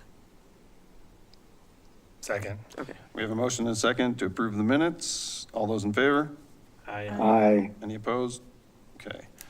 Any unscheduled citizens, anybody online? Nope. Imagine they got it through our variance discussion. They're still watching. Unfinished business, probably not right now. Okay, are we ready to move on Yes, sir. to a limited impact review? Yes, sir. All right. Ready for hopefully the last big piece of the evening? Yep. So tonight we have 712 West Second Street Limited Impact Review for multiple principal residential structures. If we could go to the next slide, please. So the applicant team does join us tonight. Wes Temple is here. He has patiently been waiting for his Patiently. item to be, to be discussed this Oh, evening. he's fascinated by that. Isn't he though? So the subject property is 712 West 2nd Street, is known as Lot 23A, FEAR subdivision exemption, and is within the medium-density residential, or R2 zone district. The property is currently vacant and has a total of 7,641-ish square feet, and the density requirement for a dwelling unit on R2 is 3,125 square feet per dwelling unit. So the property is allowed a maximum of 2 dwelling units, which is what is being proposed here. Request and review standards. The applicant has requested limited impact review as is required on Table 16D of the Salida Municipal Code. Approval for 2 dwelling units and separate multiple principal residential structures. Scale, parking, access, and services are better shown on the next slide. I know this is pretty scaled out and a little difficult to see, but in summary, the site is surrounded by other medium-density land uses, such as single-family homes and duplexes inside the neighborhood. The proposed massing on the right here is compatible with the neighborhood, and dimensional standards are met on the proposed site plan to the right. Surface parking will be provided to each single-family house, and access to each is via the alley is required by code. And lastly, 1 water and 1 sewer tap will be provided to each principal structures, as is also required by the code. That's pretty much it. It's pretty simple. We do have a recommended motion on the next slide here. This is the recommendation that staff would make, and I'm happy to take any questions you guys may have. Any questions? No. Okay.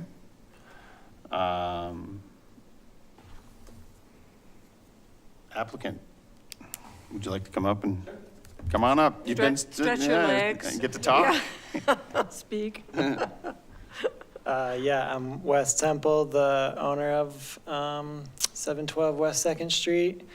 And essentially, we are looking to build a house for ourselves and a second one. We just have always kind of lived in smaller houses and figured in this area of town, if we could build 2 houses, it would just benefit that area. That's kind of what we're going for. Yep. Yeah. It's a vacant lot right now? Yeah. Yeah, Any questions for? I don't have any. I just because I didn't have a chance to read everything ahead of time, is this a subdivision into 2 lots? No, No. Is it lot split? It's not, it is not. So It's like, two it's 2 principal principals structures on one lot. each principal structure could still have an ADU then? No, Yes. No? just one. One per lot. Single lot. That was, that's where my confusion was. Yeah. So, Okay. thank you. So it's 2 structures, and they could continue to have 1 ADU. Right, 2 single-family Two- units, and they could have 1 ADU. Right, One of them, yeah. One of them could have an ADU. right. Or one in, there's only 1 lot, could go anywhere. Right, True, I guess, yeah, either way, yeah. right? Yep. All right, And then they'd come in for a variance. I'm just kidding. Right, yeah, watch out. Any other questions? Okay, stay close. We may come up with one. I have a question for staff, just a clarification. If I read correctly and if I heard you correctly, this request meets all of our code requirements? That's correct. That's correct. I have no objection. Motion? All right. I will move Wait, to. wait, Oh, we need public comment. Oh, public Sorry comment. to jump the Is there gun. anybody here? There's nobody signed up on the. Is anybody paper online? here. check. Participants first. You gotta click on the participants again, right there. There we go. Attendees, see who? Oh, it's just, okay. Nope, nobody online. With the homework, yeah. You're good, Francie. All Oh, set? I'm good? All right. Yep, all Mr. good. Chairman, you ready for a motion? I am. All right, Mr. Chairman, I move to approve the 712 West Second Street Limited Impact Review application to construct 2 multiple principal residential structures as it meets the review standards for such. Second. All right, we have a motion and a second to approve, as the required actions have been met, as Francie stated. We'll vote. Foley, Yes. Bomer, Yes. Kribel, Yes. Colby, Yes. Derwingson, Yes. Bush, Yes. Layton. Yes. Nice, strong voice. Just regular man. I would just like to very briefly thank the applicant for bringing something to us that meets code. See how easy it can be? And thanks for sticking around. Yeah, for that. Yeah, exactly. I'm sure you're glad it was Oh, boy. anticlimactic. Yeah. Oh, boy, yeah. Okay, Regional Planning Commission? Okay, so now on to Regional Planning Commission appointments. I forgot this. Yeah, we could just pull up the memo.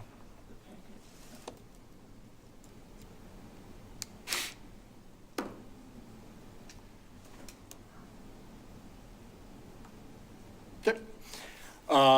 So as we discussed a couple months ago, we are looking to get the Regional Planning Commission started up again, as we anticipate that there will be some decisions to be made for properties out in the municipal planning area that need to be addressed by both 3 members of this commission and 3 members of the Chaffey County Planning Commission. And I confirmed the continued interest of Kenny Layton, Dan Bush, and Sarah Walsh, who's not here tonight, on being on that Regional Planning Commission. And everybody said that they were good to go. So basically, this is just a matter of formality of officially appointing them all for 1-year terms. Do we need a motion for that? Or We do, and I guess we probably didn't include that in this particular staff report. So, we can make it up. yes, if you wouldn't mind, apologies for that. We got this one in under the gun. It's your last chance to back out.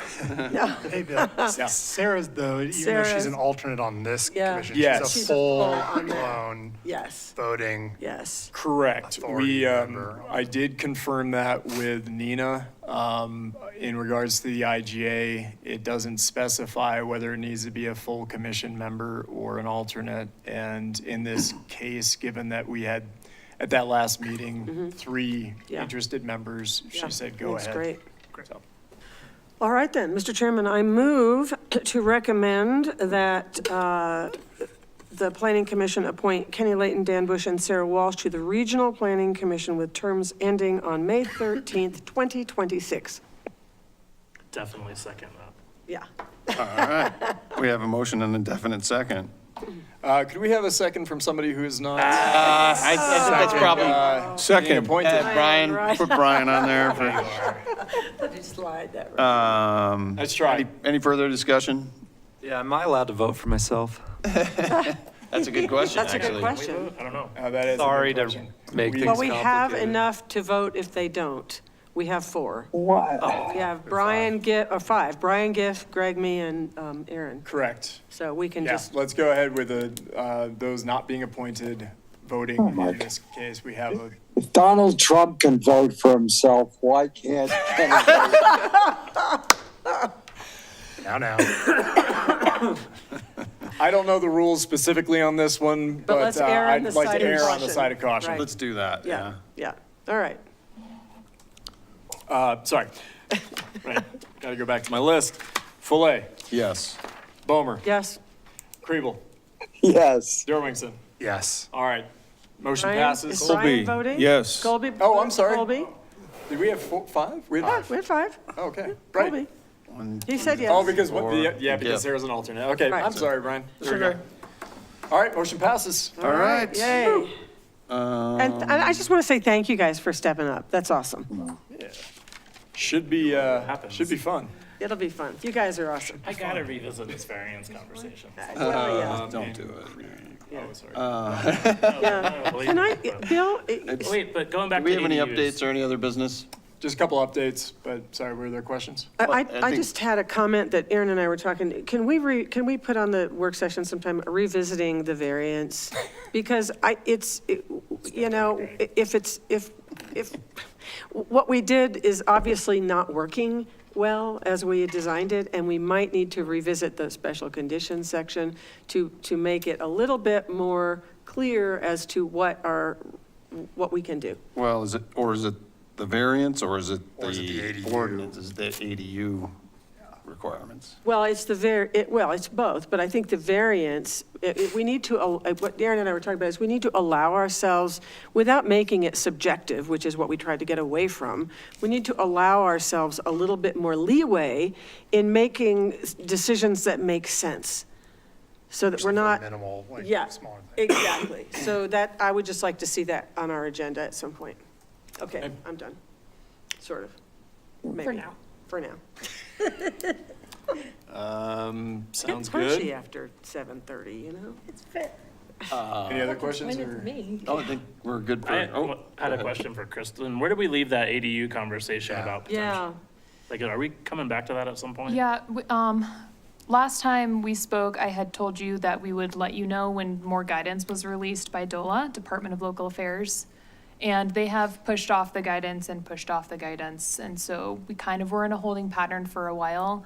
However, there has been some recent information that the time to opt in for municipalities who have the option to do so instead of are required might be pushing also. So I think that's my understanding, is that we will have additional opportunities to opt in after the June deadline. Good. Gotcha. Thanks. Okay, cool. So first announcement, June 2nd, there will be a joint work session with City Council here in Council Chambers. June 2nd. We have quite a bit stacking up for this summer in general. On that particular agenda, there will be 2 annexation and zonings, 2 subdivisions, plan development, and a partridge in a pear tree. And so we'd love to have all your What time, Involvement. Bill? 6 o'clock. It's 6 o'clock O'clock in the second. That's in 2 on the weeks. 2nd. I'll be either absent for that or online. I'll be in Michigan, so we'll see Okay. what happens. Same. Yeah, I think I'll probably join online. yeah, I'll try to. I don't know what will Okay. happen there, but. Yep, please do make it if you can. Yep. Yep. And then, let's see, the survey for the land use code Yep, is live. It is on the website if you navigate to the community development page and then the land use code rewrite. So there are 2 surveys, really, two input opportunities. One is on the land use code, and it's a fairly general survey to provide feedback on a section-by-section basis. There's no real specific questions. It's really just getting general feedback at this point. And please feel free to share that with friends and family and everybody else here in Salida. And then there's another opportunity to review the zoning map, and we have really 2 versions of that. There's a electronic version of the print version that I think is a little bit more legible, if you will. And then there is an interactive tool on there called the Experience Builder, where you can see all the changes, how it changes from the existing zoning map to the proposed zoning map with this slider tool. And then you can go into individual properties. You can click on the actual parcel and you can make comments on that. There's a blue box up in the upper right-hand corner that allows you to make those comments Good. on individual parcels. those are both on the city website? They're both on the city website. Are on they the separately, or are they on one There's tab? two different tabs? images, one of an open house basically, and it Right. says land use code, and another one of the zoning map, and you can click on either one of those. We will be pushing that out quite a bit here in the next few days, actually, to get it out to folks, doing press releases and some guerrilla marketing with, just some flyers and whatnot. Unfortunately, there weren't a ton of people that made it to the presentation we did at the steam plant on April 22nd. Carolyn's bringing up the slider tool right now. So where is it under? If you go to community development and then land use code rewrite. Right here. So off on the left, Oh. right there. Okay, I see it looks really different, but anyway, that's fine. Maybe you guys could send out a link to those? for us Yeah, sure, we for could send out a ease. link. And then we can share those links with people too. It's also gonna be put on our front page of our website, so if you just go to cityofsalida.com, Yeah, there that's should where be I'm at, and links it's from not there. there, but yeah. But you can see how the various zone districts change Right. in the proposed zoning map. So everything on the right is existing, everything on the left of the slider tool line Oh, is that's cool. proposed. So, That's cool. yeah, and then it allows you to go in and zoom into a particular parcel, and then you can make comments directly on those parcels. That's great. So we're pushing this out. Of course, we don't control what the various media networks pick up on, Right. but we can do our best with press releases and try to get it out via our own channels, Facebook and other social media sites, and the Salida Standard newsletter. So we'll try to get as much out there. Thank you to everybody who was able to make it to the introductory meeting a few weeks back. We got some questions about why aren't there more people here? But, I think part of that is because it's not exactly the sexiest topic in the world. And so people And may know usually about it. people that come are the ones they've got a bone to pick. Yep. Or have, just other involvement in it one way or another. And then, of course, they all come out at the last minute. Right, of course. So. Is that presentation online for those of us that did miss it? Unfortunately, the intent was to have it recorded. We have an audio recording of it, but I'm not sure that they have, and I believe somebody took video maybe with their cell phone or. What with about just another like thing. the slide deck or something? I can certainly make the slide deck available, and actually, that's a great idea. We'll get that put onto the land use code rewrite page for that particular presentation. I meant to do that and totally So forgot. there we You can, also send it to me? and there we can view the I'll send it to the code. entire planning commission. Yeah, and the survey. Okay, good. Yeah, that would be great just to get that. Okay. Post, okay. And, and the links to the survey, we'll Yeah. make sure. Okay, great. And then a kind of more general question, yep, this is the land use code survey. Good. More general question, when we get to the point of actually bringing the proposed code to you all for review and potential recommendations, would you like to try and tackle it in its entirety, or broken up into sections? And the reason I ask this is because currently it's about a 250-page document. It is going to get whittled down once we get rid of some footnotes and other sections that can go away, but it's still going to be over 200 pages.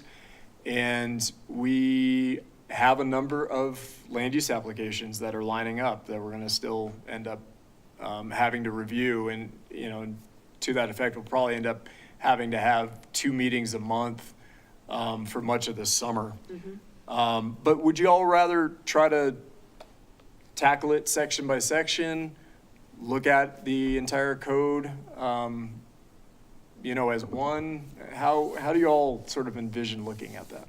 Oh, Bill, this is Gift. Just, our experience in the steering committee, there's no way we could get through this in a night.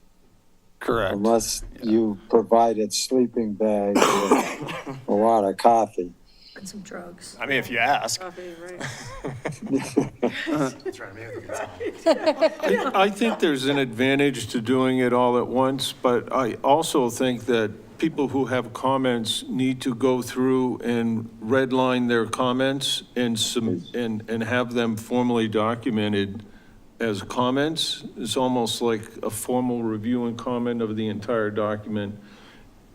And that, therefore, if there's something contentious, then perhaps in a subsequent meeting, you can go through and deal with those items. But I just throw that out as another option, because if you're really going to review it and you're really going to have comments, then you might as well document your comments. I guess my question is, how do you see it being presented to the commission? You guys, or is Matt going to join? Yeah, the intention is for Matt to join. Our process from here on out, we're going to collect the input that we get from the surveys. Yep. We are in the process of collecting our own input because, there's inevitably things that pop up and we realize, oh, that needed to get changed or this needs to be addressed. And we plan to do another draft that we will put out again in front of the public in some way, shape, or form. There may be some certain higher level, more quote-unquote controversial items that we will bring back to the Land Use Advisory Committee to get some input on that.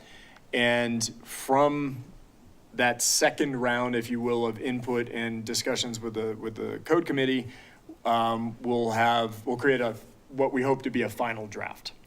And then that final draft would be what would officially come to this body. To here. Yeah. And, it's a challenge.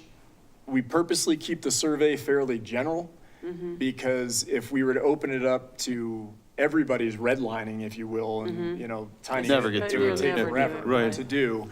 And there's inevitably going to be grammatical, mistakes and such. We'll give you that final draft. And I think the question is really, do you want to see the entirety and deal with the entirety all at once? Or do we want to just kind of separate it into sections? And I ask that knowing that there's a timeliness issue to this, both with other land use applications to review, but also wanting to get this done. So we just kind of need to dig in. I don't know, it's a lot. I think it's. Do we need to dig in? Because there's a committee that's digging in, right? And there's an opportunity to redline. What's our purpose?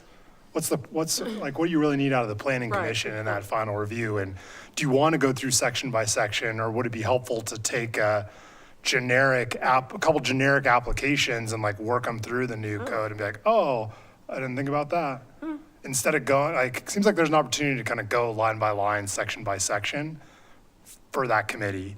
And anybody who's interested, and maybe there's a better way to use the commission than. Yeah, I would agree with you. I think looking at it at a higher level, this body looking at it at a higher level would be helpful. I mean, of course, if there's very specific things that jump out that we need to discuss, I think that could be something that frankly you could email us. Yeah. During the input process, so that we're aware of it. But I could see us getting mired in the weeds very quickly. Yeah. So fast. And it taking quite a while to get a recommendation. Yeah, and when you look at it, any presentation that somebody does on a 250-page document is useless. We just, if you really want to comment on it, you got to read it. Yeah. And you got to understand it, and then come back with, your feedback. Well, what we did with the presentation that I think worked well was really focusing on what is changing and why. Because the zoning districts are called something different. That's not necessarily the big deal. It's really more the dimensional standards and the design criteria that have little tweaks to them. So maybe, we can present you with the whole draft, but maybe we could talk about individual districts just with that context, 3 or 4 topics that it's stuff that you guys really do want to understand. Right. Yeah. You know, you don't have to understand like every regulation and about nonconformities and, you know, blah, blah, blah. Right. By the way, it's all online, the current draft, and there's a little commentary about, by Matt and Bill, about how things It's have really changed a little. well done. If you haven't so looked at it, that's- it it's it helpful really to helps you just- move through, like, Yeah. what has changed, Right, and the comment of why, and maybe even comments of what the yeah. committee And had then if you said. have like, well, how would this work exactly? Then we could always, Yeah. you know, go into. Yeah, little- that would- I'm looking at the next version after this, though, right? What's that? We're planning on looking at the final version, draft After final, this whatever one, you want yeah. to call it. But this after- is pretty close, I would. The final This is draft. pretty close, but you just said you're gonna take the survey. Yeah, there will There'll be definitely some be some tweaks, changes. yeah. There might be at least one more iteration, if not two, of this before you see it as this body. So will there be an opportunity then for us to see that final iteration before we have a meeting so that we can, if we want to, read it and make some notes if we have them, or just to understand it? Because I think that would help us not get so much in the weeds. I remember being on the thing in 2019. I mean, some of these things are pretty easy to grasp and good things, good changes. I mean, mostly, I've, having listened to Matt speak about it a couple times, I really don't, it's not something I think we're going to get so much in the weeds about. There may be one little. There's thing probably here like and there. 4 or 5, Yeah, really, right, I think, right. But I think, that we would have sure, big discussions on, and then the rest. it's just, It could be good to go over it, or Right. be like, check, yeah. but I think we do need to read it. Oh, yeah. Oh, I mean, definitely. and before we have a meeting, so that's what my preference would be, and then based on that, maybe we start, we figure out if it's a 1 meeting or 3 meetings. Yeah, my recommendation would be probably to hold off. I mean, feel free, right? You No, I read don't want it, now, but I don't want to like, read it until I it's think done. We'll probably have Read it twice. at least one more draft, and Yeah. because it is such a big document, Yeah. it might be handy to start reading it after the next draft. Okay, And then what we could do is, if we do have another iteration of it, we will highlight the sections Changes. that do change. Perfect. Right, so that then, by the time it gets in front of you all, right. you can look at what the highlighted areas are, what the sections are that changed. I think that's where that presentation would be helpful, because it's sort of like the 30,000 Right, foot right. level from Matt, especially just going through the table of contents of like, Right. this is what we consolidated. Right. And then like, this is some of the zones we eliminated or combined, some of the basic stuff, and not getting into the, Right. 7 words that tie us up for 2 hours. The other intention is to try to get an executive summary of sorts of the big changes. That would be great. Also posted along with the code Because itself. people are asking, I've had friends of mine say, all I'm hearing is the people griping in the newspaper. Makes me wonder, is this, I'm like, it's okay. That's what people do in the newspaper. But I think having that executive summary that we could use to, like bullet points to talk to the public about would be really great.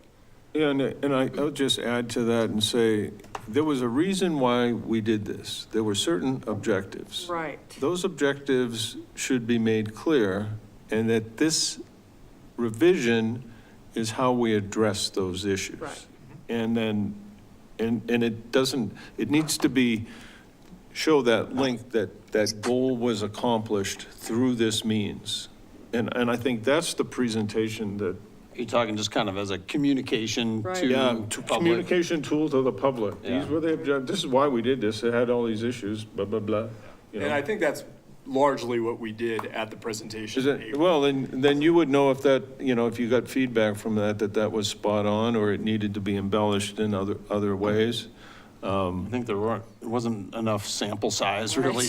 To get the There feedback. really wasn't yeah. that many people there, yeah. So if we talk to people and they want to submit input, that survey link is the best way. Yeah. That goes to planning department?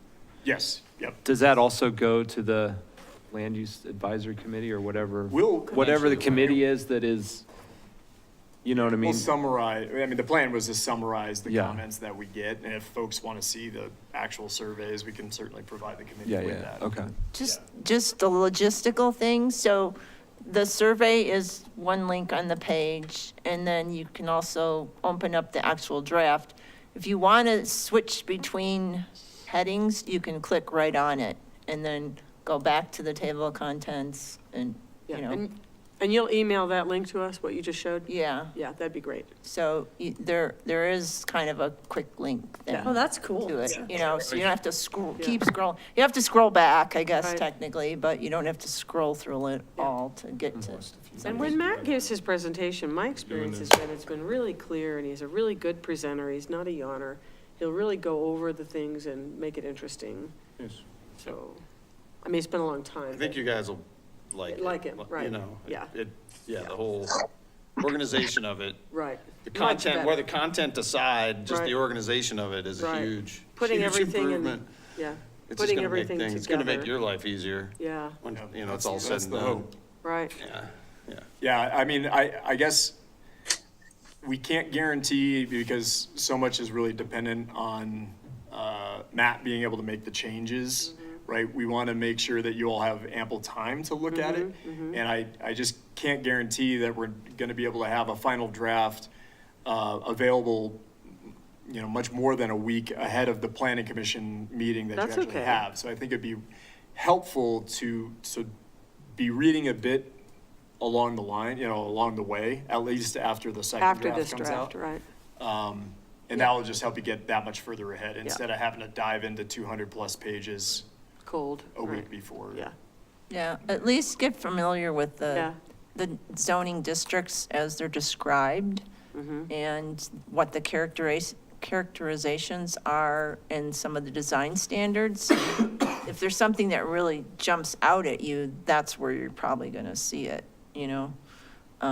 You don't have to get mired in the requirements of grading permits, you know, things like that, so. Because a fair amount of it hasn't changed. Right. It's just the organization of it, and they'll tell you that there too, like, Right. really didn't change much on this, or signs or When whatever, he you know. first started talking to us about it, that was a big thing. It was like, you have to go to 4 different sections to get the information, and this will consolidate all of that and make it much easier for people to access the information. Yeah, this brings it down. We currently have 13 articles Yeah, within the land use code. It brings it down to 9. yep, So there is some consolidation there. yep. And the other thing that we're gonna be doing along the way here is with the zoning map, the proposed zoning map, everybody has an opportunity to weigh in either through the experience builder or directly with staff if they feel that, their property is not being zoned appropriately, or have some certain issues with it.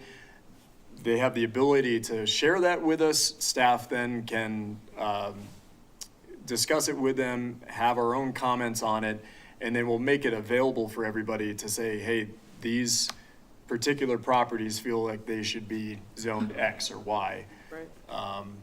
Yeah, there's a little bit of a legal process around that Right. because this is what's called a conversion zoning of the entire city. Mm-hmm. So Yeah, it'll be fun. yeah. Mm-hmm. Yeah. I have a couple of questions for you when you're finished, Bill. Just I'm done. quickly. I just want to know, first of all, I saw dirt moving on D Street. First and What's D. going on? As far as the affordable housing development, it's still, they're going after grants right now, Right. right? They're, the designs weren't ready early enough last year to go after grants last year. So you have to kind of wait until the new cycles come out. Those cycles started up with, the announcements, the NOFAs in February and March. And ArtSpace ended up applying for 3 large grants, like multi-million-dollar grants, to try to help fund the project. They will not know about those awards until later in the summer.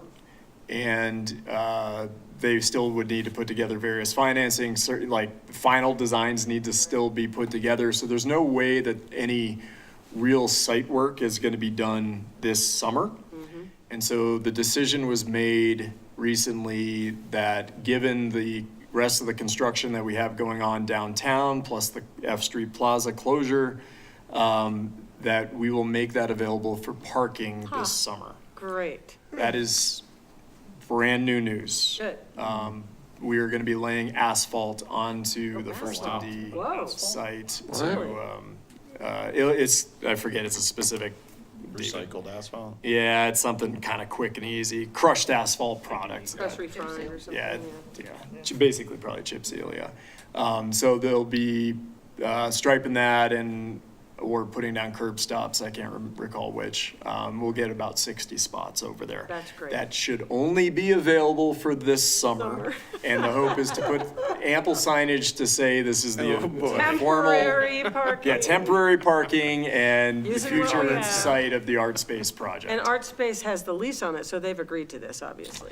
They have an option for ground lease that they have not yet. They don't have to actually accept that ground lease until the end of this So year. the city still controls it. So we still have the control on the site. Okay.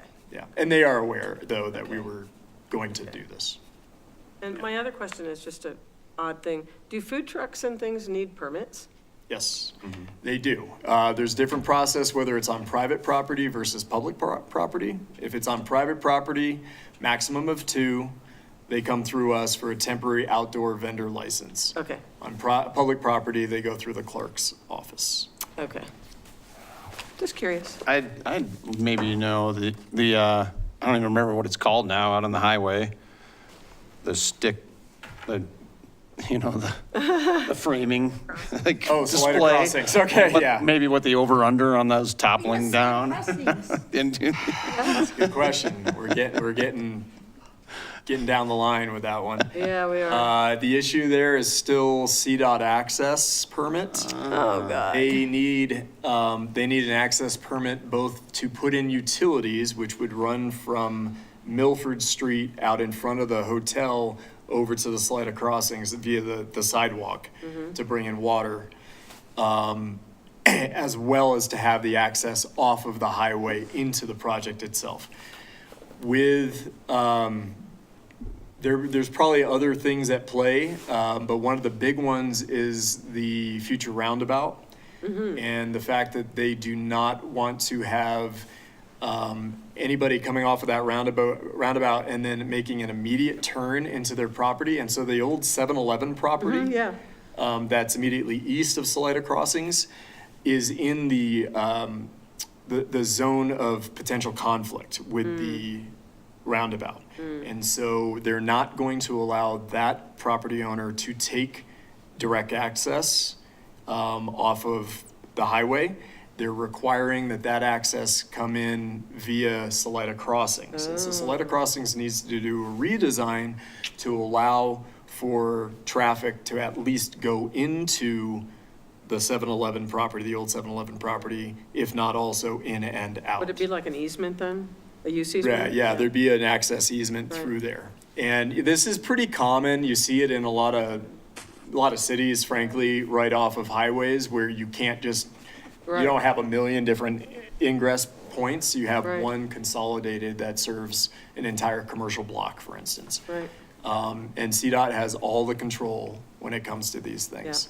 And apparently there's some pushback from property owner or owners, and that's leading to some of the delays that we're seeing. Yeah, sticky wicket. Yeah. Well, okay. Which is unfortunate, because it's a lot of housing. That's a lot of housing and it's so long coming. And we've Oh, my gone through God. it twice now, right? Oh, my God. More than, because it was annexed and then it was changed. What is it called when they come back and they, Yeah, did a the referendum. modification. modification on the annexation? And and then they sold it and then we did it again and, changed the number of units. Oh, my God. Yeah, I mean, those buildings are just getting wasted too. I know. I know. I know. It's sad to see. I mean, it's just not going to be a good thing. Okay, well, on that cheery note, Yeah, Adjourn. are we done? Second. we need a motion. We got one, we got a motion? Second. We got a motion and a second. All in favor? Aye, yeah. What was the name of the development that's over there? Winnie and Clyde's that everyone voted down. They wanted to build a affordable. Oh, that was the bottling plant. Bottling. Bottling company.